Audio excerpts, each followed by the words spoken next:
mom, Kathy Smith, and we were chatting through Clubhouse because I was, as I always do at the last minute, looking for people to come on this program. And now I'm talking to some folks from Canada and California and Atlanta. And that's just the marvelous thing about being where you are, which is the RevMac Pop-Up Film Festival featuring Alix Angelis with her film Seance-ing. So we're going to have a lot of fun. We have Lori here. We have Darian here. We also have Chris here, and we have Jonathan here. We're going to have a really good time. We've got some films to watch. You're at HAPS. If you happen to be watching on another platform, come to happs.tv, happs.tv, and sign up. And then look for RevMacLive, and you will find this program. So really looking forward to having all of you enjoy yourself tonight. And I'm going to bring you up one at a time because I'm going to let Darian MC because I got to do some behind the scenes stuff.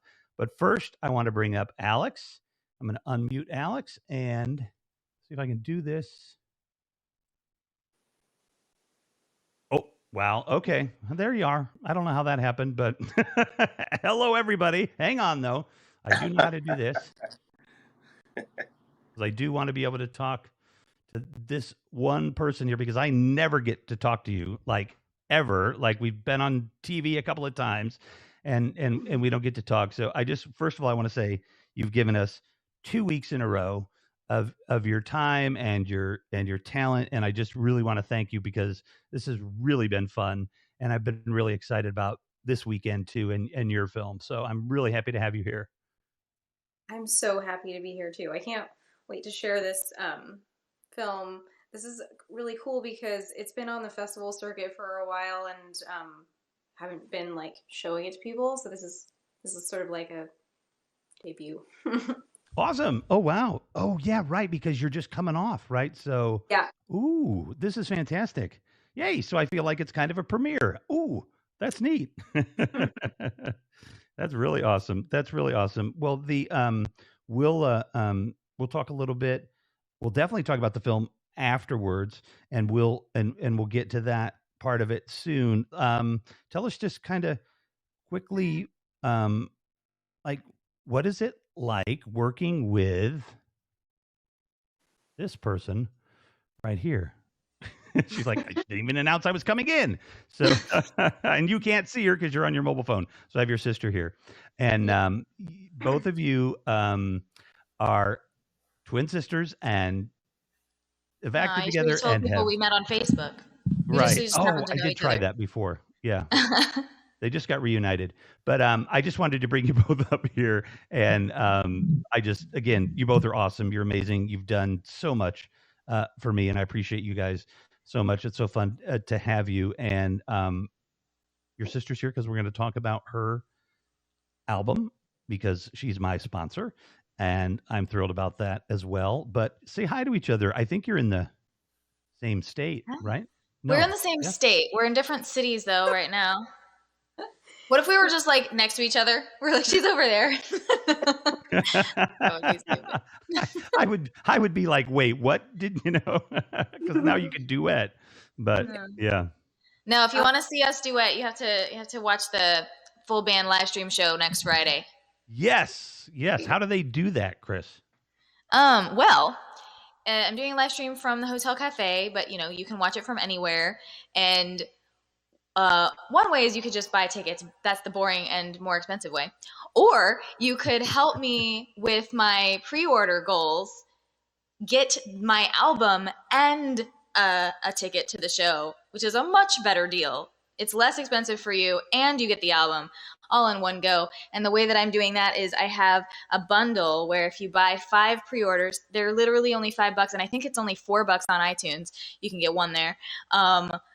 You will get the digital download, the CD, handwritten thank you note, and a ticket to the Hotel Cafe. But I'm also going to do this thing where if you're a person who's like, I don't need a CD, then you can get a ticket to the Hotel Cafe show by pre-ordering just 2 copies of the album. It just won't count towards any bigger bundles unless you get more than 5, if that makes sense. So like if you get 2 and you want to take it, you can't just get another one and get a CD. But if you get 5, you can get everything. On your website, yeah. Sorry, what? This is all explained on your website. Well, not the 2 tickets thing. But that's brand new. That's brand new. But it's on my website. Will Collin just posted it in the comments, and yeah. Hopefully that's not too confusing. But it's just that the more pre-orders I get, the better it'll do on the charts, and you might as well, pay me for things with pre-orders, if that makes sense. And if you go to our website, which our friend William put on the screen at chrisangelis.com, it will explain it. Seriously, if you don't understand it, DM me. We'll figure it out with you. Buy 500 of them. Oh, no, buy $750 worth and have a picnic.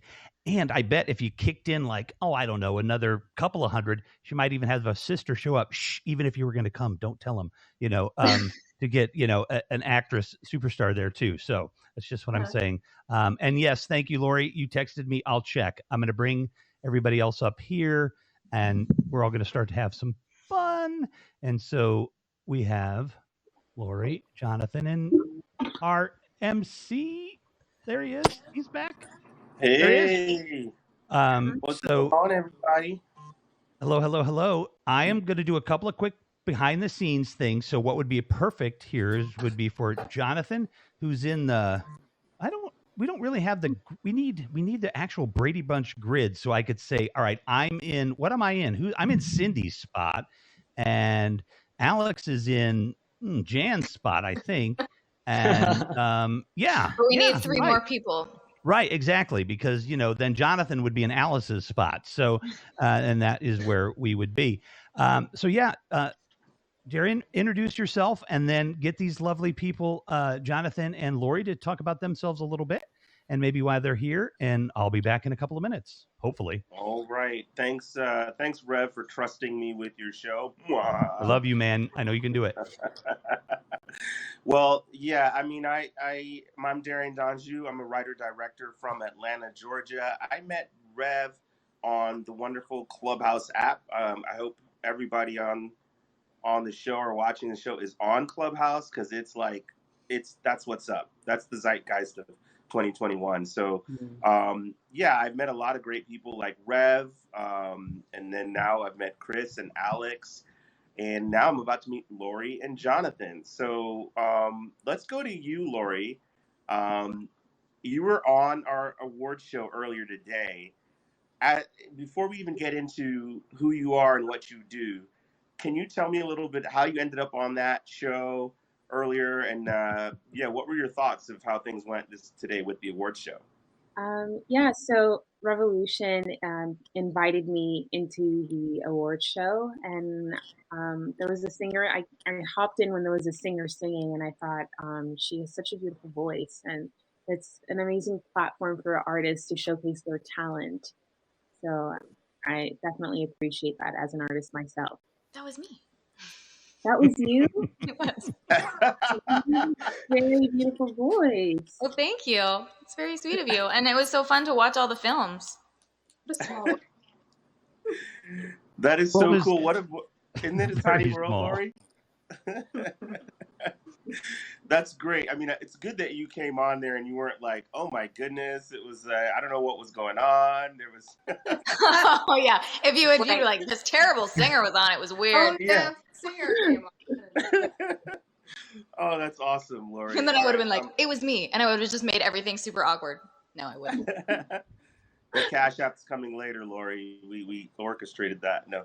Oh, but so okay, how did you end up getting onto Clubhouse? And if you can tie that into who you are, what do you do, and how has Clubhouse kind of become a part of your life, if it has at all? Wait. She's been detoxed, man, but don't make her go back. I just had her in there for a few seconds.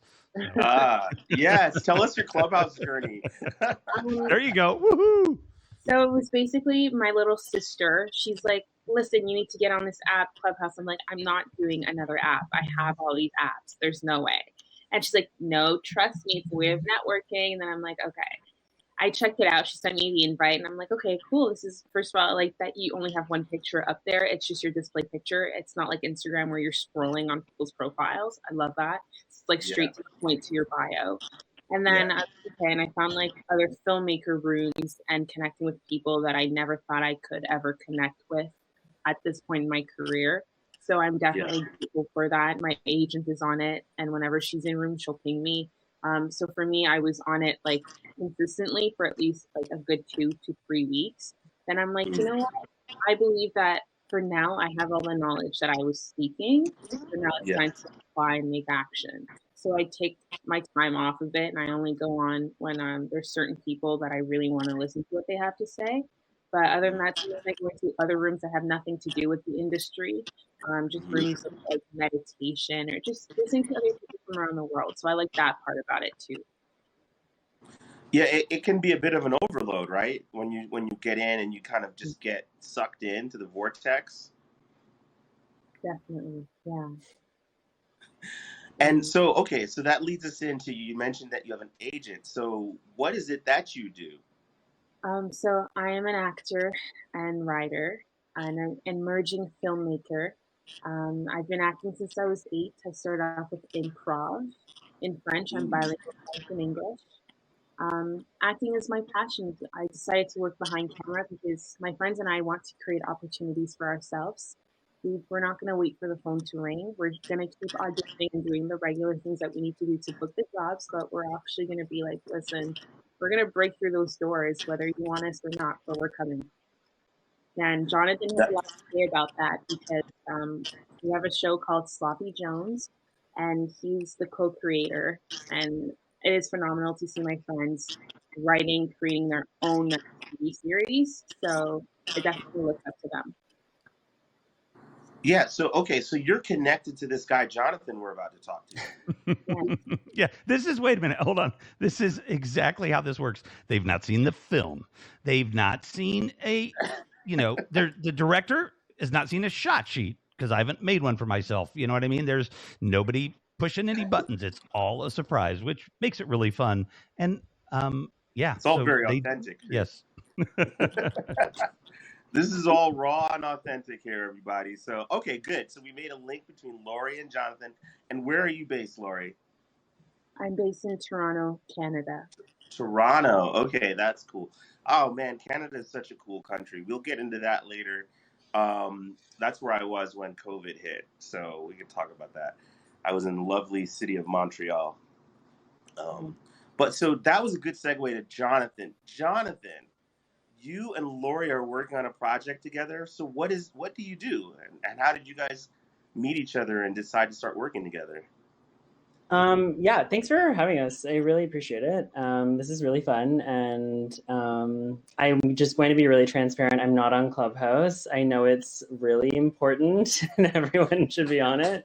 I will be dipping my toes after this. I've been inspired. Be careful. Be careful. I have to warn you, suck you in. Because you kind of have that like cynical attitude that I had when I got like a whole bunch of people pinging, you got to get on this, you got to get on this. And I was like, eh. And then it was like a new year. And so I said, all right, let me see what this is. And then like 2 days later, I was probably on there for like 20 hours a day or something. Yeah. No, it's crazy. Like, because you can totally go down a hole, and because it is really useful information if you get into the right rooms, and you can connect with amazing people who are there to connect. So like I've have people's numbers now that are like, working for major companies that are like, yeah, I want to help you. And I'm like, I would not have been able to meet them in other than another way necessarily, or it wouldn't have been so easy. But it does also create like this like 24/7 FOMO. Like I should be networking all the time. What am I missing? Yeah, because then when you get off the app, right, it's like pinging you and it's saying like, Academy Award winner, blah, blah, blah, is talking in a room right now. oh, Mark Zuckerberg's in the room. Oh, Elon Musk is in this room, you know? And you're just like, I need to do some work. I'm going to pretend like I can't see that. So anyway, Jonathan, we're just warning you to make sure you have a life. No, I appreciate the warning. I really do. I honestly feel that about any app. Like I downloaded TikTok at the beginning of the end of the world, and that was a similar enough experience. I'll say that. Right, right. End of the world. But yeah, no, I'm mainly an actor. Okay. Have been for a couple years, and working with a couple of friends on this project who we got together and kind of were like, okay, what's the landscape like for queer representation, and how do we fit into that outside of this kind of solely coming out narrative and have it be more integrated into like a real dynamic person who also is queer. And so we opted to go the genre route with like a thriller, horror, camp, slasher, comedy, workplace drama. That's the natural next step. It's like the natural next step was to integrate them into every genre possible. But honestly, we found a nice little niche, I think, and yeah. Okay, so we're talking about, what are we talking about? Like a web series, a feature? What kind of format? Yeah, so we're doing we have so it's a yes and kind of answer, I guess. So we're doing we have 11-minute episodes. It's a 6 by 10 kind of situation. They are potentially being packaged as 30-minute commercial half hour, or like commercial half hours.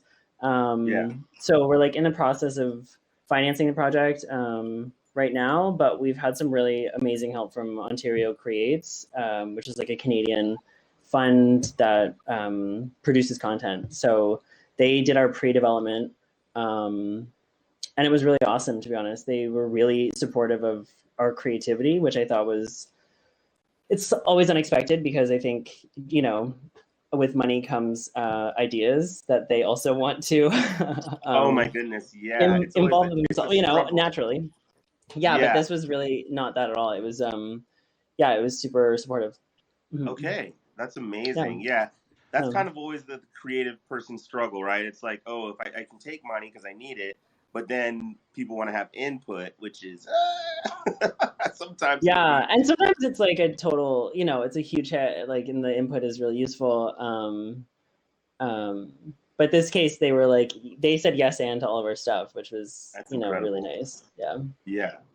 We got in the chat, by the way, Joy Christine is trying to crack me up here.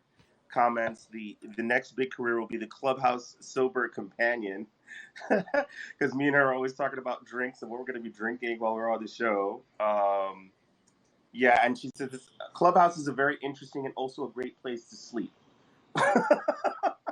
I've seen you sleep there. I have. Yeah.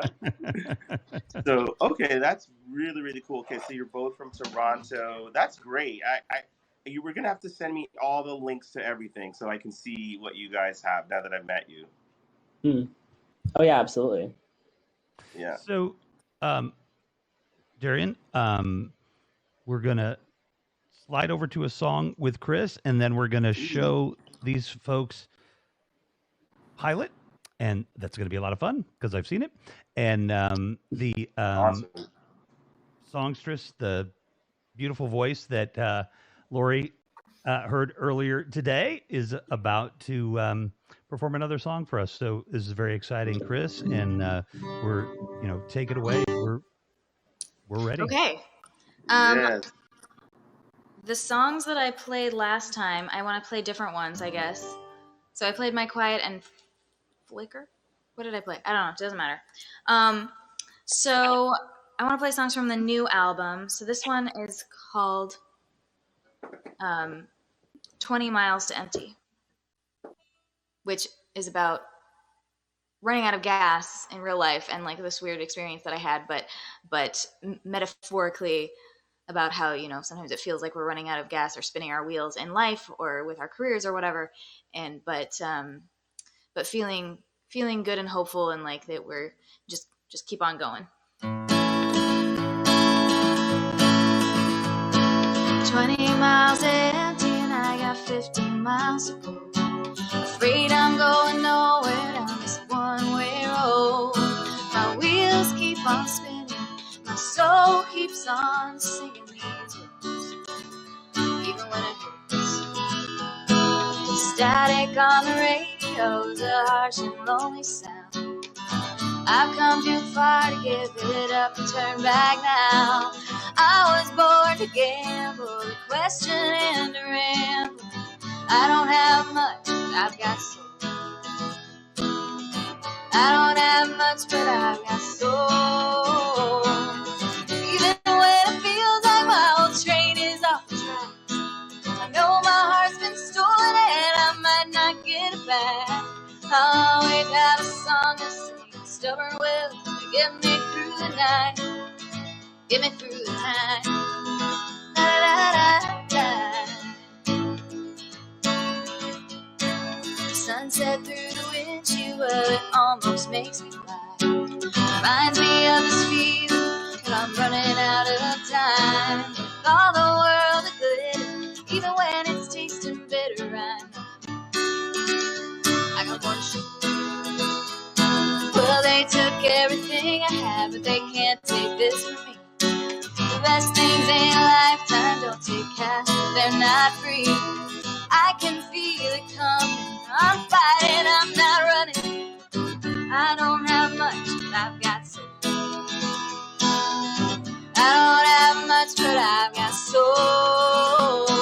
And even when it feels like my whole train is off the track, though my heart's been stolen and I might not get it back, I'll always have a song to sing, stubborn will to get me through the night. Through the night. Da, da, da.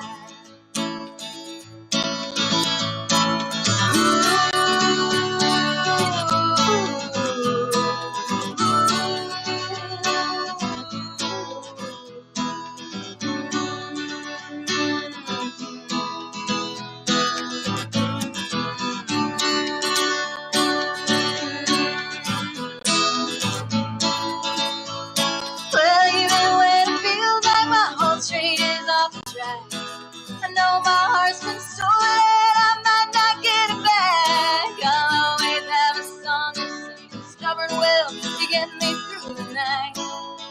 Get me through the night. Da, da, da. 20 miles empty and I got 15 miles to go. But I know somehow I'm gonna make it home.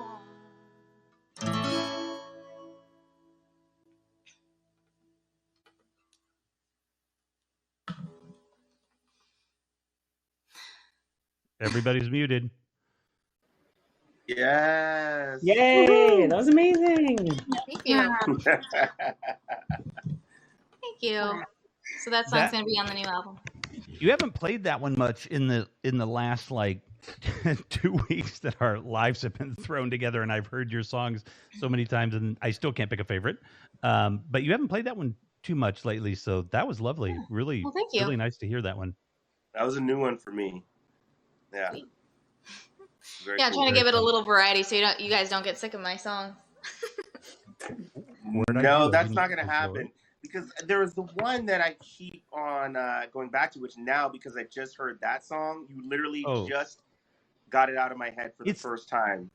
It's the one that that the dude is like, why is he walking away? Like this woman is like, you know, just yearning for him. And like this idiot, because I mean, if the person is actually Chris that is yearning, then I have no idea why this person would leave, though I know you have an answer to that, but this is just my interpretation. So that's the song, Darian, because I heard you say that, like, I can't get that one out of my head. But what's the refrain? Literally up until she started just playing, literally 2 minutes ago, I had that refrain in my head, and now this song is the one that. But is it the one? Is it I'd Give Anything? It's like I can't go home, or I can't wait to get home. Get Back to You. Something Oh, about Back to My You. getting back Quiet. to somebody. I'm Back to just You. trying to get back to you. That one. Oh, My yeah. Quiet. My Quiet. That's the That is a one. beautiful song. Oh, Thank wow. That's been my theme song for the rest of the day. Like, even after you left and the awards, it was just you. like, Oh, awesome. I'm talking, but in my head, I'm like, I'm just trying to get back to you. I guess it can apply to a lot of things. Oh, We yeah. might have to play You're 3 songs songs tonight. We'll see what we can do. Cool. Yeah. I I know a would, guy see that- the- I would some make a videos. vote to listen to that Yes. song. Say that, Jonathan? Oh, I'm just placing my vote to have that song be played. Okay, I will for sure play that one. Yes, let's look at a video. We are going to take a peek at. Here it is.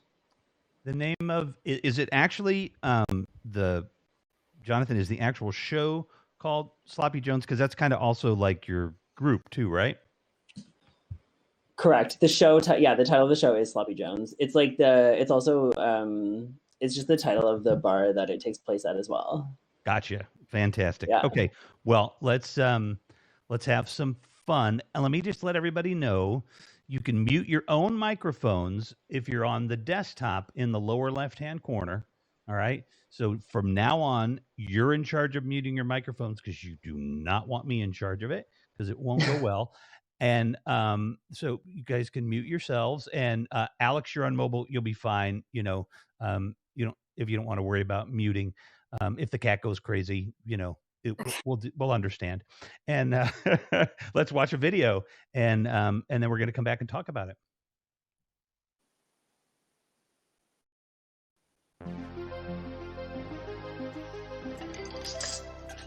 Where in the hell is Frank? I need my tips, like yesterday.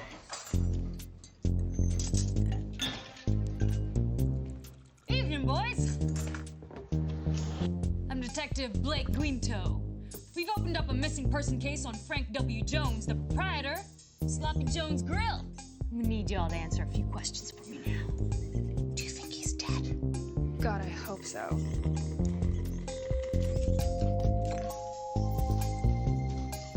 Hello, my submissive kittens. I'm your new momager. You can call me Deb. I'm Frank's much younger widow. Picture a stepmother you never wanted, who also controls your income.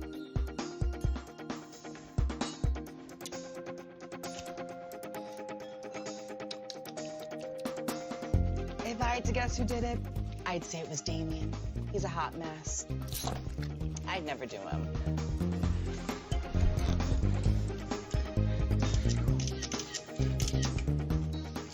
I don't want to point fingers, but I def think Frank is dead. And somebody in this room killed him.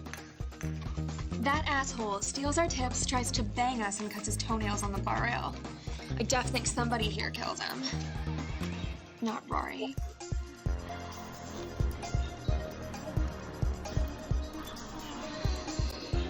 Okay, off the record, today was the best day of my entire life. I finally beat Weird Jeff at pool, and my boss is probably dead. One more step to dismantling the patriarchy. Frank was the love of my life. It's such a charming way of looking at the world. His fingers were so delicate and surprising. I've never encountered a harder working man in my life. You know, Frank is probably just passed out on the floor of some bar up in rural Ontario.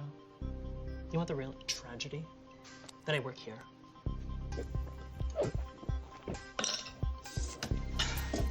You have served Mark Zuckerberg. You were better than this. I'm still here. I don't know anything about Frank, but love this job. It's basically Tinder, but with a paycheck. Tinder, but with a paycheck. I love that line.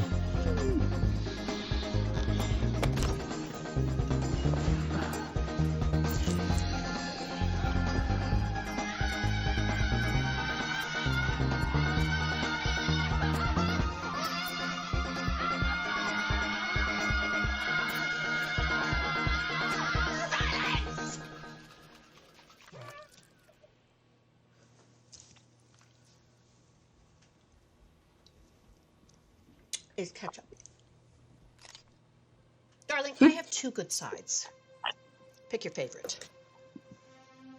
As reigning MILF of Sloppy Jones Grill, I, Deborah Jones, will rise above the loss of my husband and unearth the devil who took him away, even if it kills us all. What? No.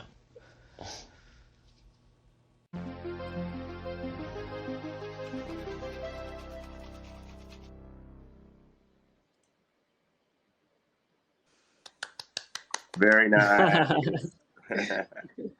Too cool. And I forgot my perfect trick, which I did last week, was to record you guys watching it, because the most fun that I just had was watching Jonathan's and Lori's face as they were watching their work. That is the best thing about this, bar none, is watching the creators of their work's faces. I do this every time with Darian, because every time Darian watches Pony or Mommy, he's like scared. Like he made the film, and you can see him. He's like, but oh, for a different Jesus, reason. what's going? Yeah. Oh, yeah. Well. Maybe, I don't know. I was just joking. Oh, it was good, because it could be. So, what did that feel like, Jonathan and Lori, like screening that with other people live in this kind of environment? What'd that feel like? I mean, it's kind of fun. Like, yeah, it's funny you mentioned like my reaction to it, because that is like a fresh kind of experience. Because like obviously, like, you know, we haven't really been doing live events like given the state of things. So yeah, it was a personal choice.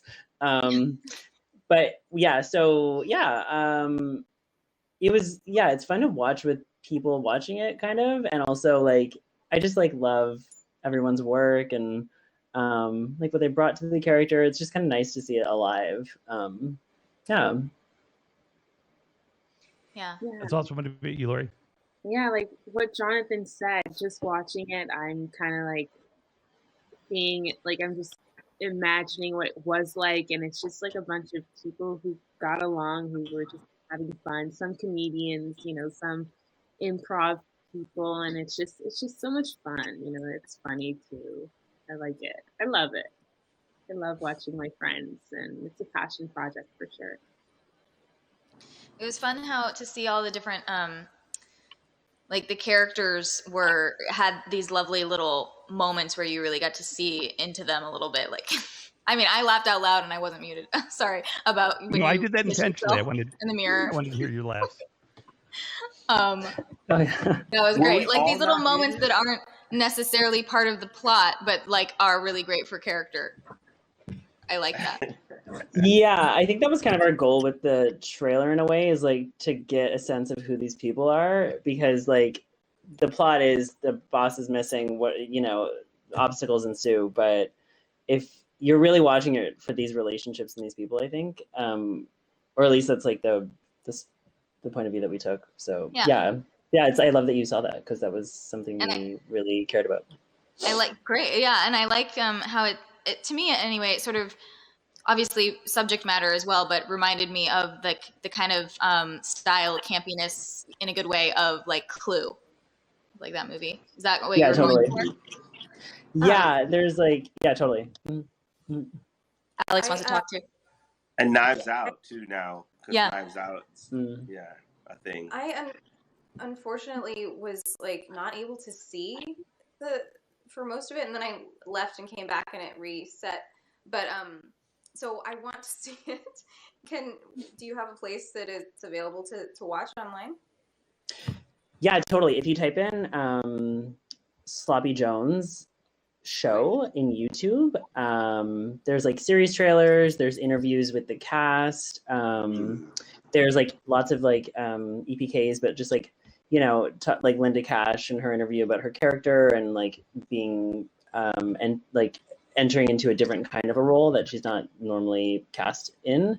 Yeah. Cool. I'm just putting up the actual YouTube link in the comments. It just has to pull up the link. That's a public link, right? Yeah, you guys have it out. Okay. And there it is. And you guys You can get it there. Pablo's here. So Pablo can direct while I still have to kind of do what I do. So if you need anything, you can, folks here on screen, you can talk to Pablo in the chat, in the pink comments. Pablo, we're just kind of rolling with it. I don't really have, I'm kind of making up the order as we go because it all came together at the last minute. But what would be great is if you could just keep an eye on all the technical stuff back here, man. I'd appreciate it. All right. Let's see. Okay. So, yes, I just like the campiness and were we watching it? Lori, wait a minute. I was watching it, but we weren't able to watch it together, but where we could see it at the same time. But I love when Darian, when you do that with your films too, where we all 3, 2, 1 push the button together. So high tech, how we connect all of us watching these films at the same time. 3, 2, 1, go. And then we play it. Yeah. And then there's a commercial. I'm like, crap, how do I catch up? Yeah, oh my goodness, that's such a good point, Rev. I did not think about the commercial thing. Hey, I did. I caught up. I estimated, how many seconds I lost and jumped it forward, so it caught me up. Okay. Yeah, I guess that'll be a skill we'll get, or we could pay for YouTube Red. Anybody, sponsor us? Oh, better yet, buy Chris's albums. She sells a ton of albums, and then she wants to advertise again. Then I can afford to buy, the Red version of YouTube. So let's do it that way. Buy her album. Yeah. There's a link in there. You know where to buy her album. And seriously, buy her album. Let's all plan to be ballers by this time next year. Ooh, making it rain and whatnot. Act. Yes. Woo! I love it. Because you know what? I don't even think it's going to take that long, to be honest with you. So let's... What about him playing basketball next year? In the NBA? That'd be great. Yeah, hey, it can happen. It's Clubhouse and Habs. Anything can happen. Seriously, if I can be here with all of you, anything can happen. So here we go. Take a look at this album. Give it a purchase. It's amazing. What do we got? Anybody in the audience giving us any feedback on the... Hey, Izzy, what's up, man? Great to see you. Izzy, hi. Izzy, hi?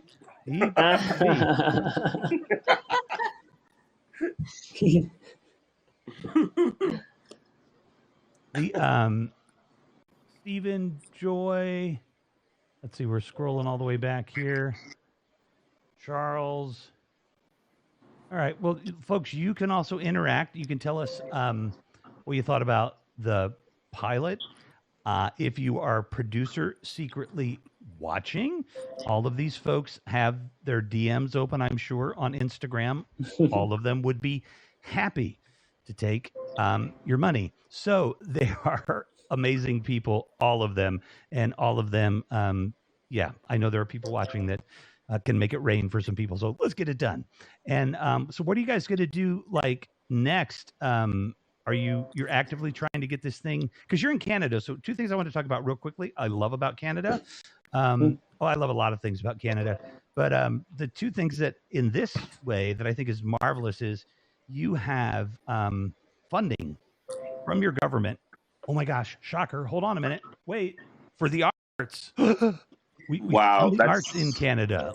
They actually have, I know Lori, she's secured money from the government of Canada, to make entertainment. We don't do that in America. So how's all that working for you guys? Is it nice to have those kind of resources up there? Do you want to take it, Lori? You go for it. I'll go for it a little bit.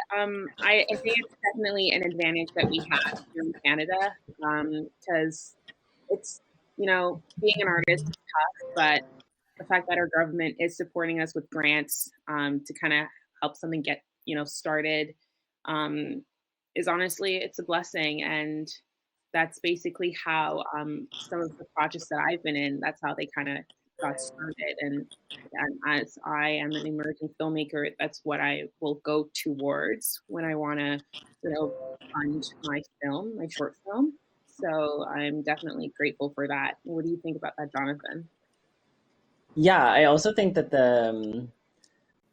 our population is 1/10 of the States. So inherently, the community is smaller, but I think that there are some benefits to having a smaller community of creators or like filmmakers, because it's kind of like in the same sense where like you're kind of meeting new people or networking, you're doing the thing.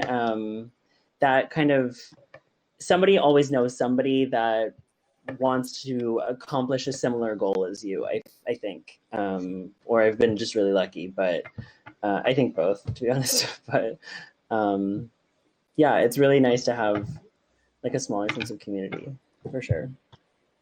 Well, that is awesome, you two. Let's do this. Lori, we're connected. Jonathan, definitely let's connect on IG. Lori's going to be back for a few things. Jonathan, we'll talk. We'll connect. If you have a pilot or something that comes out, and no big famous fancy people have asked you to premiere it on their show, do that first, and then we could say it was premiered on these 3 shows, and then I got to see it. But I mean, but come back anytime with these projects. It'll be absolutely so fun. You don't have to go anywhere. You can stay. And, if there's any judging happening tonight with as crazy as this show is, you'll be able to judge. Feel free to go if you need to. You can quietly exit, I guess, by hitting the exit button, but just say goodbye if you want to. And yeah, so I hope you stay. And this has been a blast. This is really a lot of fun. Yeah, thank you so much for having myself and Lori. I really appreciate it. It's 1:00 I'm in Nova Scotia, like on the most eastern part of Canada. So yeah. I will bid you all a wonderful evening. But again, thank you. Thanks for coming. Yeah, hey guys, definitely connect with me. I want to be able to get all your links and follow you guys. So like I don't know, IG or whatever. Yeah, totally. My Instagram is just my name. It's Jonathan Neil Alexander. So Jonathan Alexander. Jonathan Neil Alexander. Yeah. Okay, got you. Yeah, and me, yeah. I'm really the only Darian Donju on Instagram as far as I know. So it really helps to have a super unique name like that. So yeah. Amazing. Okay, have a great evening, guys. Thank you so much. Yeah, thank you so much for having us. I'm in Toronto, so I'm an hour ahead of you guys, but then I'm also up at like 6 a.m. today, I guess. But thank you so much for having me. I will see you beginning of May, Revolution. Yes, did we set a date? We did, right? Did we book a date? Or sometime in the beginning of May? Yeah, so May. How about, not the 5th, but the next Wednesday would be perfect. We'll talk about it. And woohoo! Fantastic. Great. This was awesome. And yes, please, if you have any friends that need a forum and do great work, send them to me. All right. I'm happy to share their work out there. So great to meet you folks. Pleasure. All right. Take it easy. Bye, Lori. Nice to meet you. Bye. Wow. Bye. We are a light crew because Becca must have fallen asleep. Have you heard from Becca today? Becca, not me. I mean, she's always pushing it, right, with that GMT. I know. Plus, or what is she? No, she's just GMT. Yeah, she's both. She's GMT. She's world time. She's all of it. So yeah, but she's probably passed out. I didn't want to keep trying to bug her. So I just wanted to say though to Stephen Grice, who in the comments mentioned that he really loved the cleansing hour. Hey, Stephen, I guess you can hear me, but yeah, I also just watched it earlier this week. I watched it on Prime. I loved it. He bought a new DVD player so he could set the region to 1, because you get to do that twice, I think, on a DVD player. You can set the region, you can change it twice, and then it's stuck forever in 1. So he bought. That's pretty awesome that he bought a DVD player to play the film. So I love that. That commitment. Thank you. Wow. I'm glad you liked it. Yeah. Oh my gosh. Look, Darian is like, he's to me, he's like the sci-fi horror master with his one-shot creepy films with a mom eating her children and scaring all my friends. And because they were really scared when they watched it, because I have the video. And so when he got a hold of me, he's like, because this is the trap you can fall into with your friends or new friends is, I've said this a couple of times. be real careful if you ask your friend to give you a film to show at your festival, because if it stinks, what are you going to do? You know what I mean? So watch it first. Right. But, you know, he comes to me and he's like, oh my God, have you seen that? Oh, she's like, oh, he was just raving about your performance. And coming from Darian, from me, that's pretty freaking awesome, because the guy knows the genre really well. So it was really. No, I wouldn't have said. If it wasn't that great, I wouldn't have said anything. I'd have been real subtle. I'd just been like, yeah. I would have been like, oh, okay, yeah. Because the thing is, I never lie about the stuff, you know, like reactions, but I'll just like maybe not say anything if I don't want to offend somebody. I'll just like, oh, so the Oscars are tomorrow, huh? Yeah. We're all going to be there. But that was not the case on this one. It was well done. And the thing I liked about it, too, is all the actors were really good. I mean, like, you know, that's what kept it going, because, you know, there were limited locations, but they were well played because, like, you know, they used, like, the bathroom, and then they went back and forth to that bar and the performance. But then all the actors are really good. Like, those two guys, like the... Yeah, it was really boyfriend great or whatever with them. Yeah, Ryan Guzman, he's on 911 now. He got that job, I think, while we were filming, and he's fantastic. And was he? Was he the priest or the priest?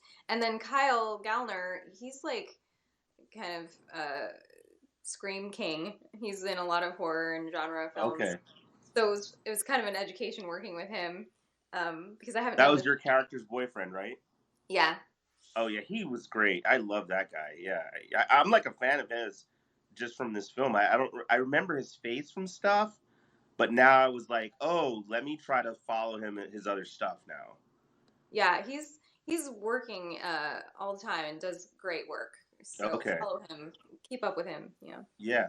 Ryan too. But like he does a lot of indie and genre stuff, Kyle. So you would like cool. Yeah, that's great. Well, let's talk a little bit about Alix Angelis, the filmmaker, because we've been having a lot of fun over the past week to be able to talk about Alix Angelis, the actor, and we have a film called Seance-ing that, like, I think I think he had me at about like maybe 43 seconds, because you know what, where it grabbed me is, it's a funny little beat, but, and first of all, we're going to watch it, but I don't want to give too much away, but there's a moment in there that the girls are talking in the beginning and they're on the phone. And I grew up with a telephone on the wall, you know what I mean? Like cemented to the wall that you spun the dial. But I mean, I can remember in the 90s, oh, hold on, I'm going to connect them in. I had not thought about that in 30 years that I would push. I remember when it happened, when you can actually, I'm like, oh my God, I'm going to add another call. I mean, I literally can like remember when it happened. I'm going to add another call. And that totally took me back right there. It just transported me back. And that was awesome. So, yes, you actually make films too. Yeah. And yeah, we tried to put like all those little details that would sort of transport people back. And like even the sound design, like that dial tone is so like, I don't know about you, but it takes me back. The dial-up sound. Oh, yeah. So awful. Oh, you mean like for internet? Yeah. Oh my gosh, yeah. Like the back when it was like AOL. I don't know if you guys remember AOL. Yeah. And you had to dial into your provider, and then you can get through their wall, and then you get to the internet. Yeah. And it was like that. It's like, yeah. And you get to where you sort of can recognize, like, because like a lot of times the connection wouldn't go through, right, the first time. So you start to get to recognize the sounds of like when it actually connects, and you're like, oh my gosh, I'm on internet now. Yeah. I also remember, and because we get so spoiled now, like you click on something and it's like instant, and to the point where if it's like takes an extra second, I'm like, oh my God, come on. And remember, you used to be like, I'm going to click on this and then go get myself some soda while it loads like this. Yeah. The actress that plays my lead, Jenna, who was, you'll see in the movie, does the dial-up. She was like, what are we waiting for? Because the sound was obviously put in post, and I was like, do you want to hear what it sounds like? And I brought my phone, and she was like, what? Why? That's so funny. Yeah. Oh, and you had to. Wait, what are we waiting for? Yeah, and you couldn't use the internet and the phone at the same time. Like you had to get off the internet because your mom needed to make a call. Like, or your dad disconnected you from the internet because he picked up the phone and started down. Whoa! Oh, I had been downloading that Napster song for 3 hours. Yeah, how dare you? Phone. How could you do that? Yeah. That is so funny. These aren't spoilers, but they're yeah. You can go ahead. It's just one little scene. You had me hooked, like I said, in 45 seconds. So what did you do on this film, Alix? I wrote and directed it. Oh wow! Okay, that's awesome. Yeah. And it's called Seance? Seance-ing. Like a Seance-ing. Like Seance-ing. Right. You could be scared, so we're here with you. All right. Are you gonna watch it? Yeah, we're gonna watch it. Okay. Yeah, we're gonna watch the whole thing. Yay. It's 8 minutes, right? Yeah. Okay, I just want to make sure like I didn't miss any length. Like I think I did watch the whole thing. 8 minutes with credits. It's the whole thing. Yeah, awesome. You had to get it. William is talking about how you had to get a second line because the phone is always busy. That's right. That was the challenge. You start to hate all the people that live with you, like your family members, because they're either wanting to talk on the phone like old school people, while you want to get on internet, which is the new school. Yeah. And look up things on, I think, what was that search engine? Was it Alta Vista or something? Alta Vista, yeah. Netscape? No, that was a browser, right? Ask Jeeves. Yeah. Ask Jeeves? Yeah. Yep. I wonder if what happened to Jeeves? Answering questions. I know. I wonder if he's still there. Somebody in the audience will probably be able to tell us. They can use the Google. The Google machine. Google. That was my 7-year-old's kind of first word. I say kind of because I really don't want it to be his first word because I'm not exactly sure what that says about his parents. But yeah, he said it clear as day, and then like 3 more times he's like, Google. No, this is your son said that? Yeah, it was my son. Yeah, like I think we say technically his first word is something different, but I think that was actually his first word was Google. Oh, you don't want to admit. Yeah, I'm a bad parent if he's picking up the word. That was before I would say, hey, Google, ever. That was 7 years ago. So, were you talking about Ask Jeeves? Yeah. Yes, we were talking about Ask Jeeves. And that Parks and Recreation thing where he's like, why would you use Ask Jeeves? You're just asking a fake butler to Google things for you. Like, why do you still use that? I like that if that's what it does, though, because for the people that want to be fancy, oh, yes, I don't Google. I have Jeeves do it. Yeah. Oh, my goodness. Jeeves. Yeah. Yeah. All right. So let's watch this movie and see you in a sec.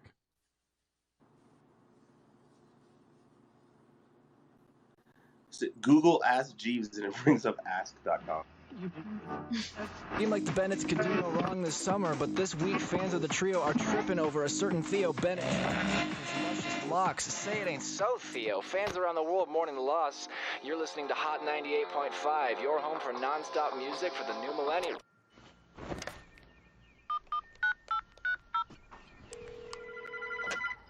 Hello? It's Heather. We have to have a seance. I know. Have you called Jenna yet? I'm out of here now.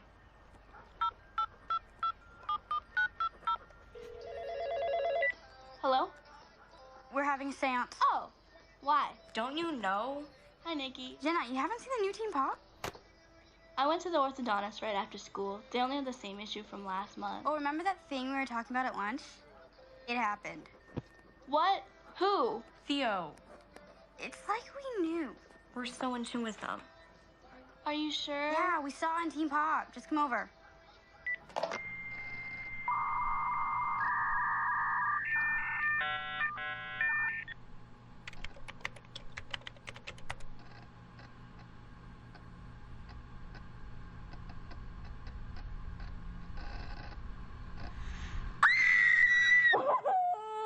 Sweetheart.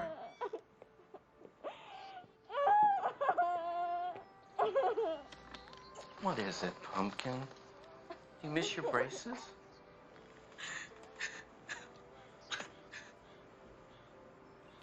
The band? Dad, I need a ride.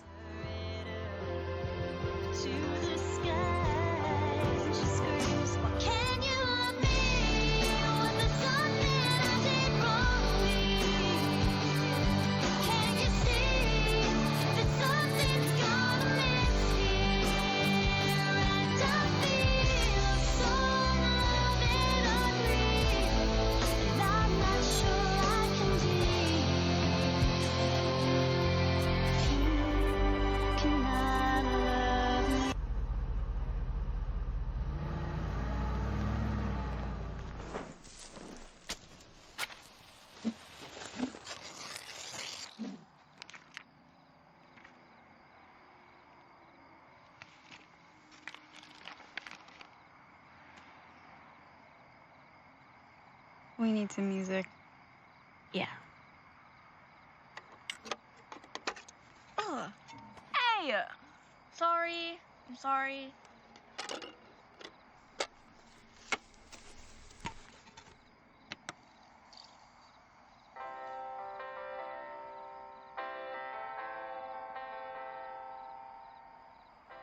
How could he? I guess he's just like everybody else. They all are. What did Wes and Jamie do? How could they let him do that? They're probably gonna do it too. I don't want to not love them anymore. Well, we don't have a choice. They betrayed us. Yeah, but why did he have to do that? I know. We would have loved him forever just the way he was. I guess he let all the peer pressure get to him. And that's really hard. But It's unacceptable. What kind of example is that after everything we've been through? I thought they were different. I feel so sorry for him. He must have been so sad. Why do people have to be so mean? They don't understand. But they're talented and brave and they're good people. They were perfect.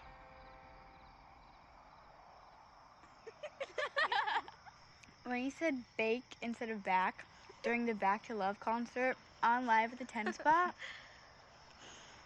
It's too bad we can't be fans anymore. Yeah, I really like them. Me too. I loved them. So we really aren't fans anymore? How can we be? Everything is different now. Nothing will ever be the same. They're not who we thought they were. It's like we don't even know them. Well, we don't know them. Yes, we did. We knew what they meant to us. Weirdness. Togetherness. Knowing you can matter even though you're just 13. They made me hate myself less, just by being themselves. But I guess it's all just a bunch of crap. What are you doing? Nothing matters anymore. Nikki, do you have scissors in your backpack?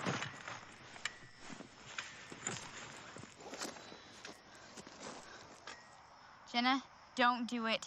Give me those. Don't do it. You look terrible with the pixie cut. My cousin Sarah says this is how you get over any guy. Danny's gonna ask you to dance. We could cut locks of our hair. And burn them. Goodbye. Oh, whoa.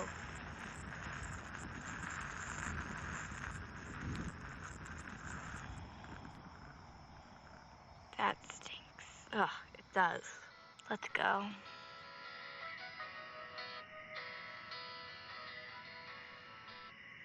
I feel different. It feels like Things aren't gonna stay the same. I think things are just gonna keep changing forever. Let's take a picture. Do you remember us this way? It's too late already. Is that a haiku? Is it? Let's take a picture to remember us this way. It's too late already. That's 6. It's too late for that? We've already changed. Okay, silly one.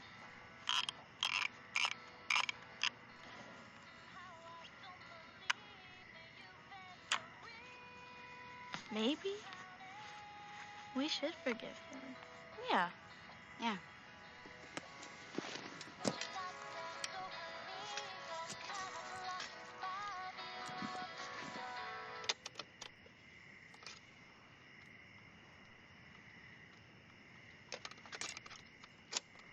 But coming at you now at the 5 spot, here they are again, the Bennetts back to love on Hot 98.5. It's time to work, and time to play, and time to go your own way. Sometimes you have no time to waste when you have to save the day. Feels like everything will be okay.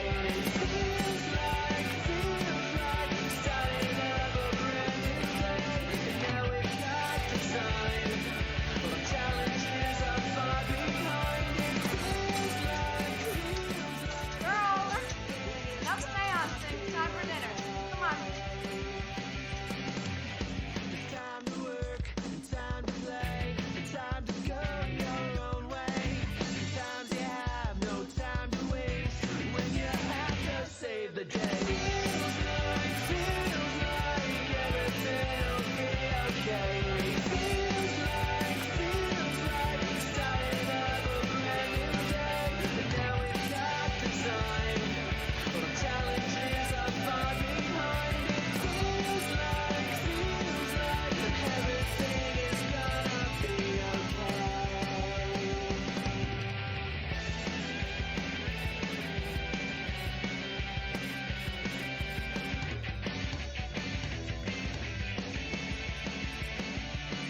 That's actually us on the trampoline.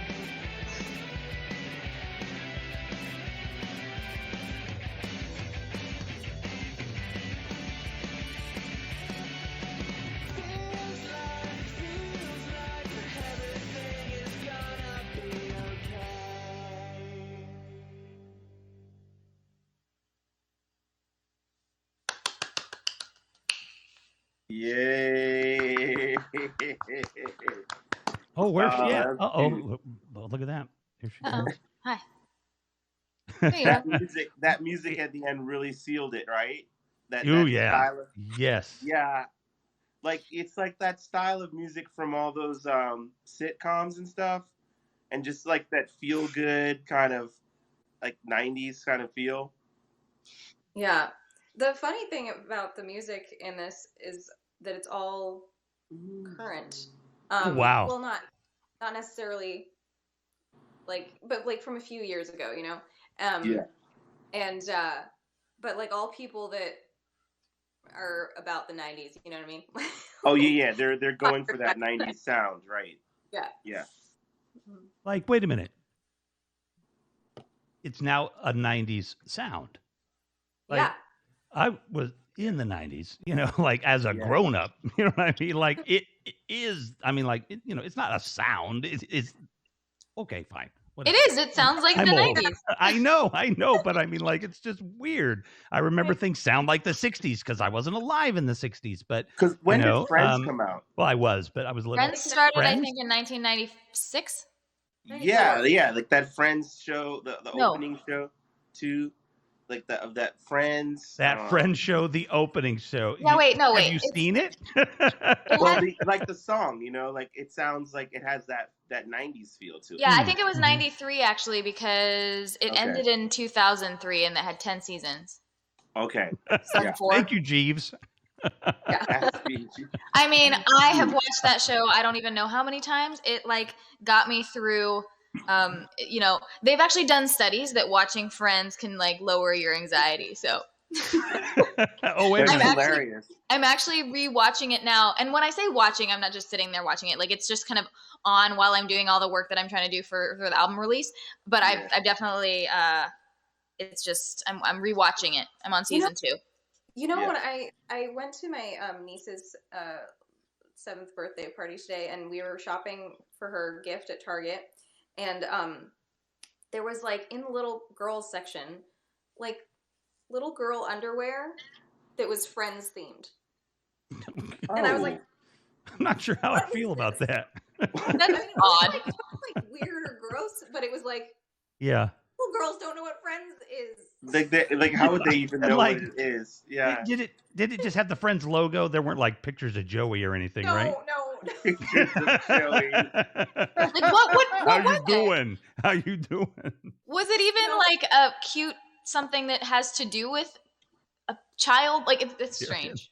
Yeah. It was just like the Friends, text with a dot. Well, And then there was like Central Perk pair, and like, I don't know. It was weird. you know who the primary person that advertiser want is a mom with a kid that'll buy Friends underwear because she remembers watching Friends. Like, who is that being marketed to? Right.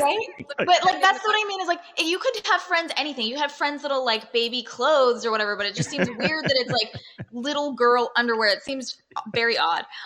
Yes. But it does remind me of I just wanted to share this because it just tickles me. My friends band Vermilion Lies. So I have my Crimson Calamity friends and then the Vermilion Lies. I have lots of band friends that are the color red. But anyway, they're and they have this kind of old timey kind of circusy music it was really fun, and they did like performance-y things, and one of their albums when I went on tour with them was called What's in the Box, and I think that's what the album was called. But anyway, that was one of the things that happened during their shows. They had this big box full of just fun stuff that they would, and everyone would say, "What's in the box?" And they would pull out, boas and weird hats and like throw them into the audience. And it was lots of fun. So anyway, one of their merch items, like on their merch table with their CDs and posters and stuff, was underwear that said "What's in the box." It was amazing. I could have no idea where that was going. Touchdown. Oh man. That's got to be their number one selling item. Yeah, it was amazing. Yeah. Oh my goodness. Oh wow. Yes. So what's the difference? What did I ask? I probably asked you this before because we got to talk last week, but the difference between acting and taking direction from the director and sometimes not agreeing maybe with the director's direction. I'm guessing as an actress that's happened maybe before. I don't know. But versus being a director and having to direct and maybe even direct somebody who you can feel maybe isn't quite vibing with you. Like, what's that? What do those things feel like? I'm kind of curious. Yeah, I think it's rare that I don't agree with a director. I might not agree with a script more often. Okay. But I think maybe like an obstacle might happen if the director and myself are not, it's not communicating, like it's not reaching me for some reason, just in the way that they're saying it or whatever. And I'll try to, it's my job to translate. But like for this project, all of my actresses were first-time actors. And so I was aware going in that it would be a challenge for everyone. But so I really was aware of trying to communicate in many different ways and just try to find that in to where they're like, oh, I understand. You can see it sort of click in an actor's eyes when they're like, oh, I get what I have to do, or like that you see them connect with the emotion, and that's really cool. And I think that experience as an actor, being on the other side of it, was really helpful in that. You know, because I know what it's like to be communicated with from the other side. So, I have a question. I don't remember. Did you have auditions for this, or did you just find these ladies? So the first actress that I cast was the Aiden Marchese, who played. She had the yellow headband on. Anyway, so she is the daughter of my cinematographer, and it actually had been a story that was like rattling around in my head for like ever, because basically it's inspired by my own life. And then she became.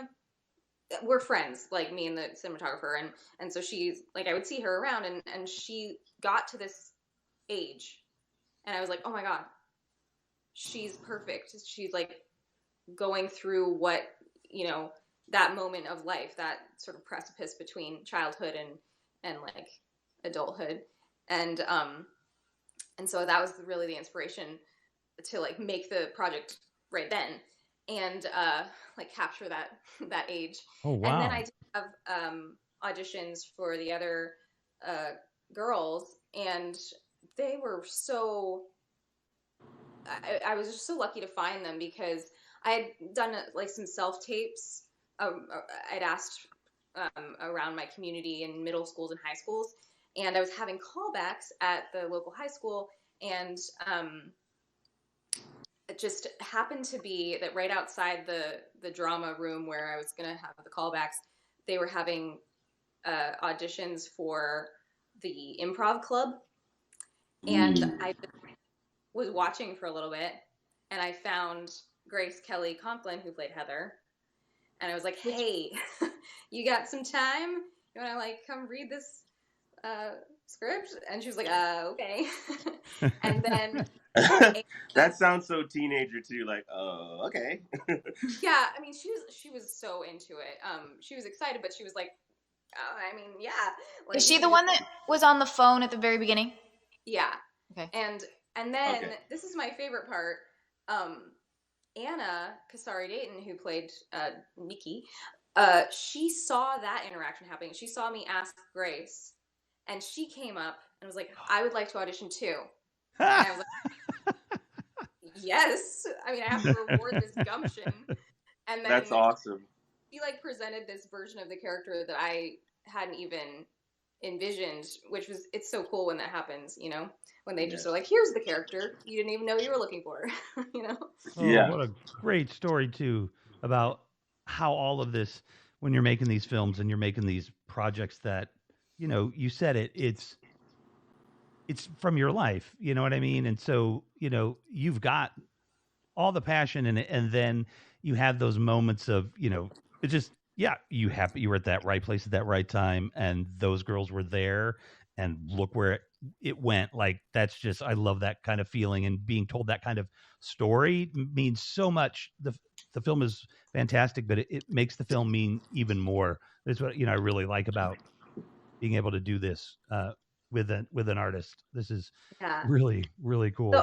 The only sad part is I would love to make this into a feature, or adapt it into a feature, but the girls they're already too old. Yeah, they're growing up. Yeah. Play though. So.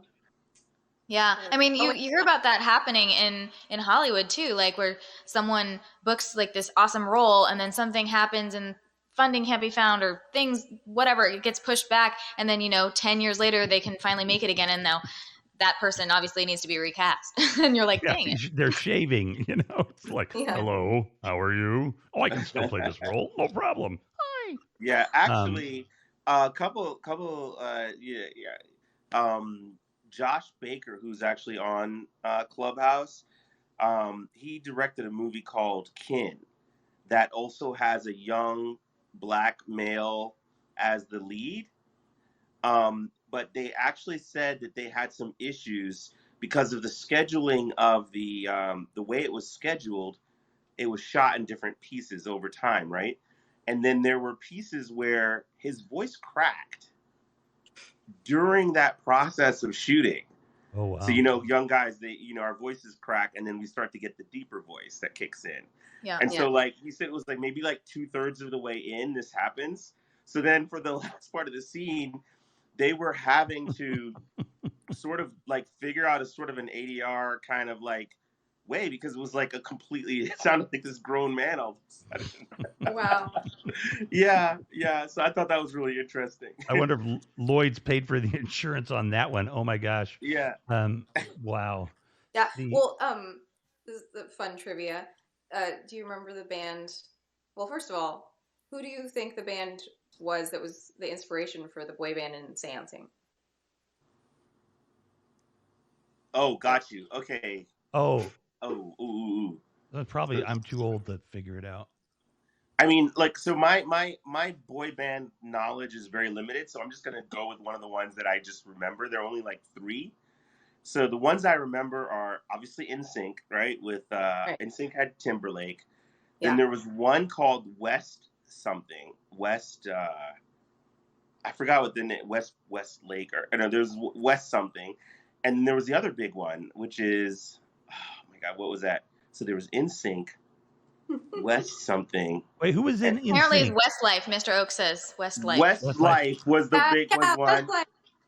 Westlife, and then so there was NSYNC, Westlife, and then there's one other one. Wait, which one is the one with Marky Mark? Backstreet Boys. Marky Mark. Oh, New Kids on the Block. Boys. New Kids on the Block. New Kids on the Block. I'm gonna go with Backstreet Boys. Yeah. Okay. None of those. But okay. Good. Because those all have more than 3 members. So. Oh yeah, it's 3 members. Duh. Remember Mbop? What? Mbop, the song. Oh wait! I tell you, Hanson. Oh well, I should have known that. Okay, yeah.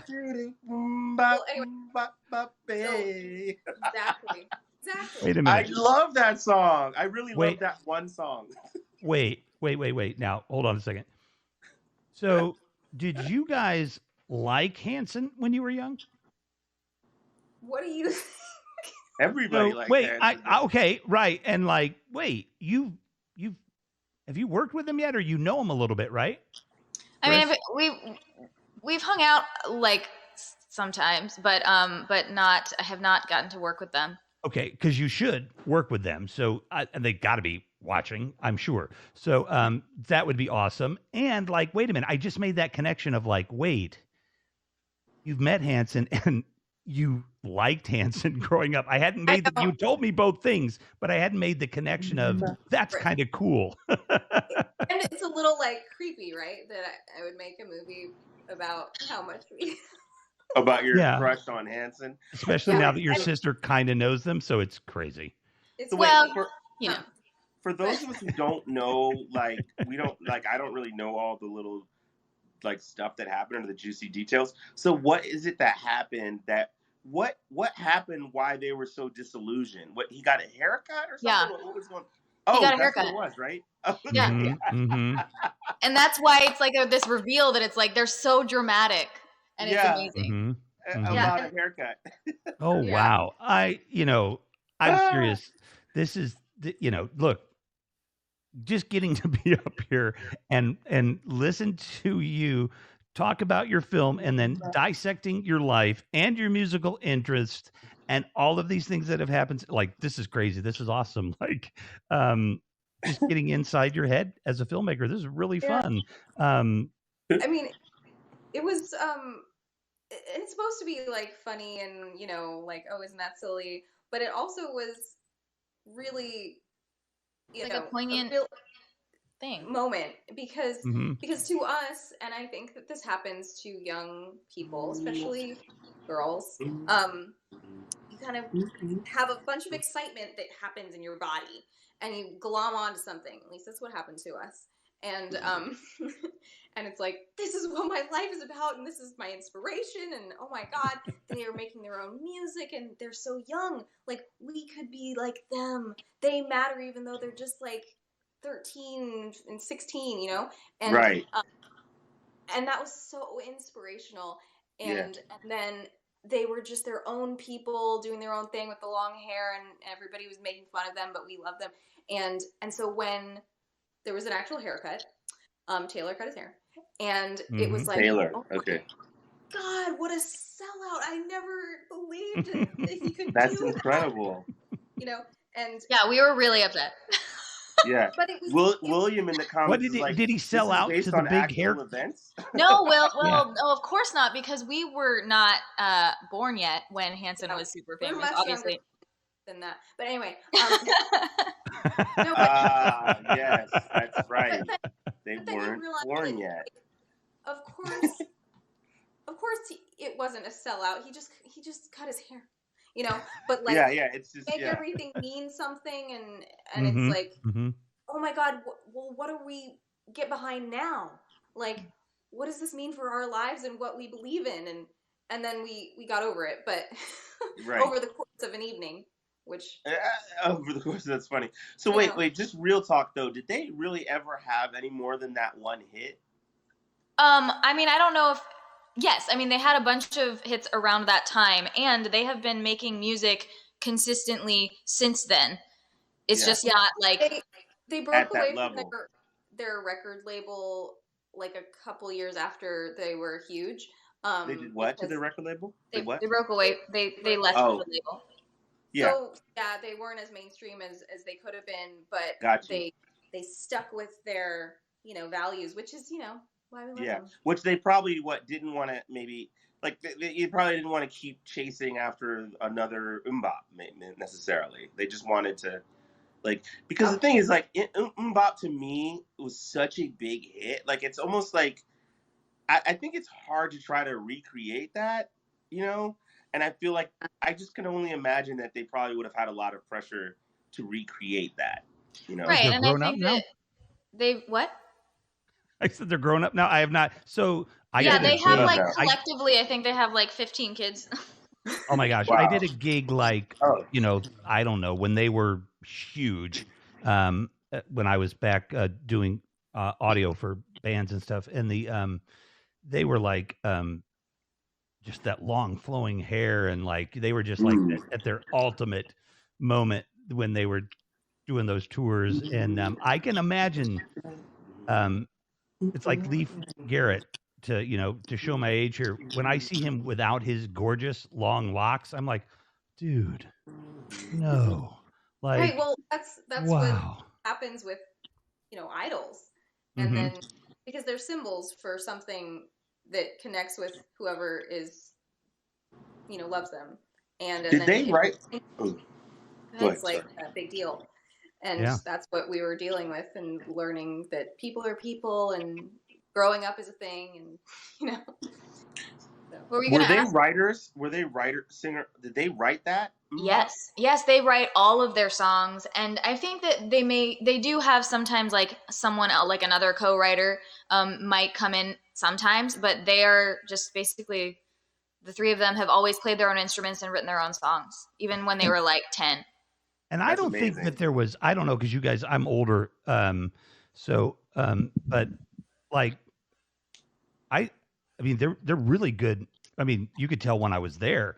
I mean, they're good musicians. You know what I mean? They, they're good at their craft and really good at it. And I don't know that anybody, ever would say anything against that. I don't think how you, because, we've seen some of the boy bands and stuff, those guys, couldn't play an instrument or whatever. But, these guys, I probably should listen to their stuff. I didn't even know until Chris told me recently that they were even still making music. So it's wild to see them grown up like this. It's pretty cool. Oh, wait, William Colin has a good question here. Was that a picture of Chris and Alix in the crowd of a Hanson concert in the end credits? Yep. Really? Yeah. Oh but my God. It was CGI because we weren't really there. We weren't born yet. I'm just kidding. Right. Oh no, but it was doubles, right? It was photoshopped. Yes, Photoshop, Yeah. CGI. Photoshop. It was done on DaVinci. It was done. You can do everything on DaVinci. And I want to keep this dialogue going. But it is 11:48, which is 12 minutes until to the witching hour. A hard stop, I think, for our friends here. So I would just love any time for Alix, Angelis to come and be, guest co-host sometime, or bring a friend with the film, or anytime you want to come back, because I'd love to pick this conversation up right here, because we got into like the first 5 minutes practically. So you're welcome to stay, but I think you guys kind of have a heart out. So I want to make sure we respect that. And then, but I want to wrap this dialogue up about the film. I just don't want to break it. And then we'll have Chris do a song, I think. And then Darian and I'll decide whether we're going to go further or not tonight, because I've just had a hell of a time. I've got to kind of like, this is like a kind of an irritating question that I probably shouldn't ask, but I have to, just given the context of everything. I have to say it because I don't have the mute button. Well, I have a filter. I just don't turn it on very often. We're ready. And this could be maybe for down the road, but like, I mean, I can only imagine that at some point, Chris, you must have played and sang MMMBop, right? I mean, you have to have, right? Yeah. Is that totally like out there? That no. Are you gonna play it? Will you play it? Wait, I'm just trying to remember the chords. Like she has to try to remember.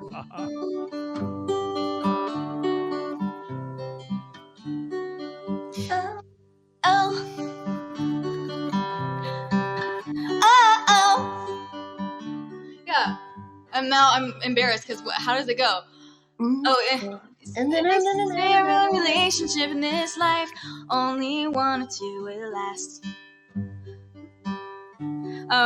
Go through all the pain and strife, then you turn your back. It's gone so fast. Oh yeah, it's gone so fast. Yeah. Oh, ba da ba do ba do it up ba do ba do da ba do. Yeah yeah. Oh ba do da ba do ba do it up ba do ba do da ba do. Yeah yeah. Oh, come on, everybody! Oh my goodness! So cool. Wow. No, but I can do it in a way that's less like I was just sort of being Taylor, but I have played that in like a very kind of lower key, serious, like it sounds really sad if you really listen to the lyrics, it's kind of a sad song. And I'll play it in my like folky sad way. And then people don't even know what song it is until I start singing MMMBop, and then they're like, oh my God. They're like, what the hell? Yeah. Oh, that's so hilarious. Yeah.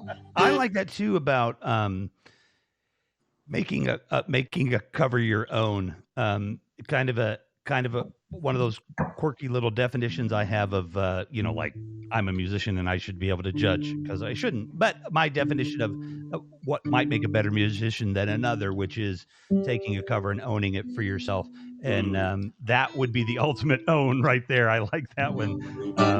That would be. We might have to hear it sometime. You don't have to do it now. Obviously we need to brush up a little bit. Yeah, but that would be fun. That one is so cool. Yeah, that's fun. Especially because since it does mean something to you too, right? It's like it's not like it's just random. Yeah. That's pretty neat. Totally. Alix, what because I want you to be able to talk to us about the film for a little bit, if you want to. And to me, it like I said, I went to film school. I've said it before. I did cable commercials. That was about the ultimate, and sometimes wrote, direct, acted, edited, and and delivered the tape to the cable office. So I was in the business in every way. But the making a film versus being in a film. Good question. So different. Okay. First of all, I will say, like I always say, acting is like the best job if you can get it in the world. For me, I feel the most comfortable acting in a scene in front of a camera. Like I'm a pretty shy person, and I don't allow myself to connect very quickly with people. Like you have to get to know me. But if the camera's rolling, I connect, and that's really nice. Yeah. Best job.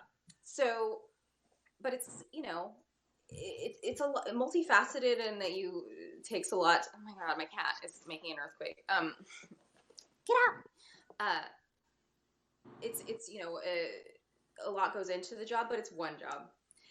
Directing, let alone writing and directing, it's so many jobs, and you have to have your brain in like 10 different places, and you are also the captain of the ship. So I've had wonderful experiences as an actor with the film sets that I've been on, and I think that has so much to do with the great leadership of the directors that I worked with. They make everybody feel safe and heard, and you know, are very positive, and like somehow don't show any of their stress on their faces, which is something that I will say that I could work on, because I think I am very transparent.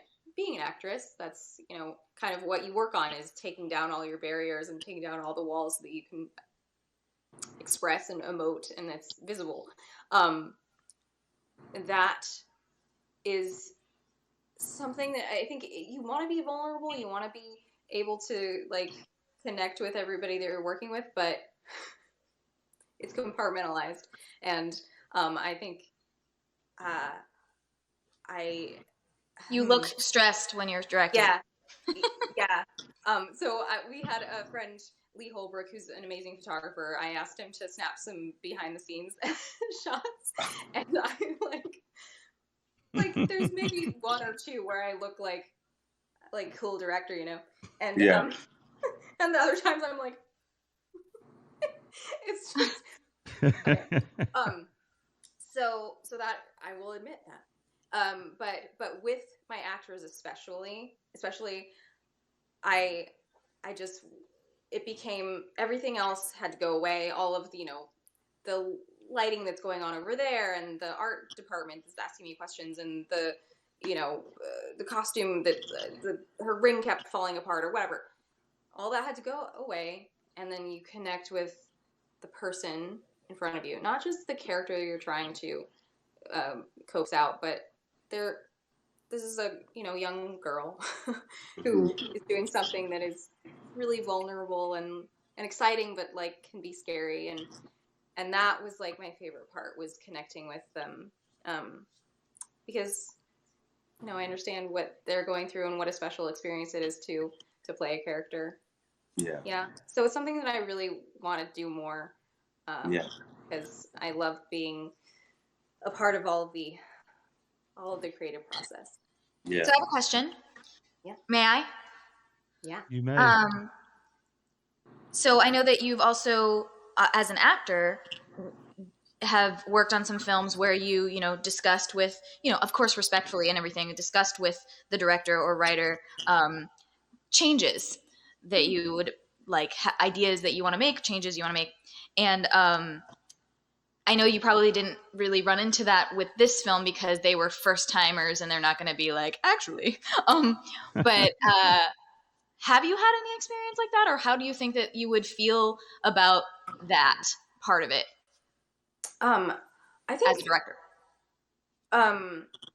As a director, I think that I would be completely open to that, because it's whatever works. It's whatever makes the most sense to the person that is on screen performing. And because if it doesn't make sense to that person, that it's not going to translate. It's not going to come out right.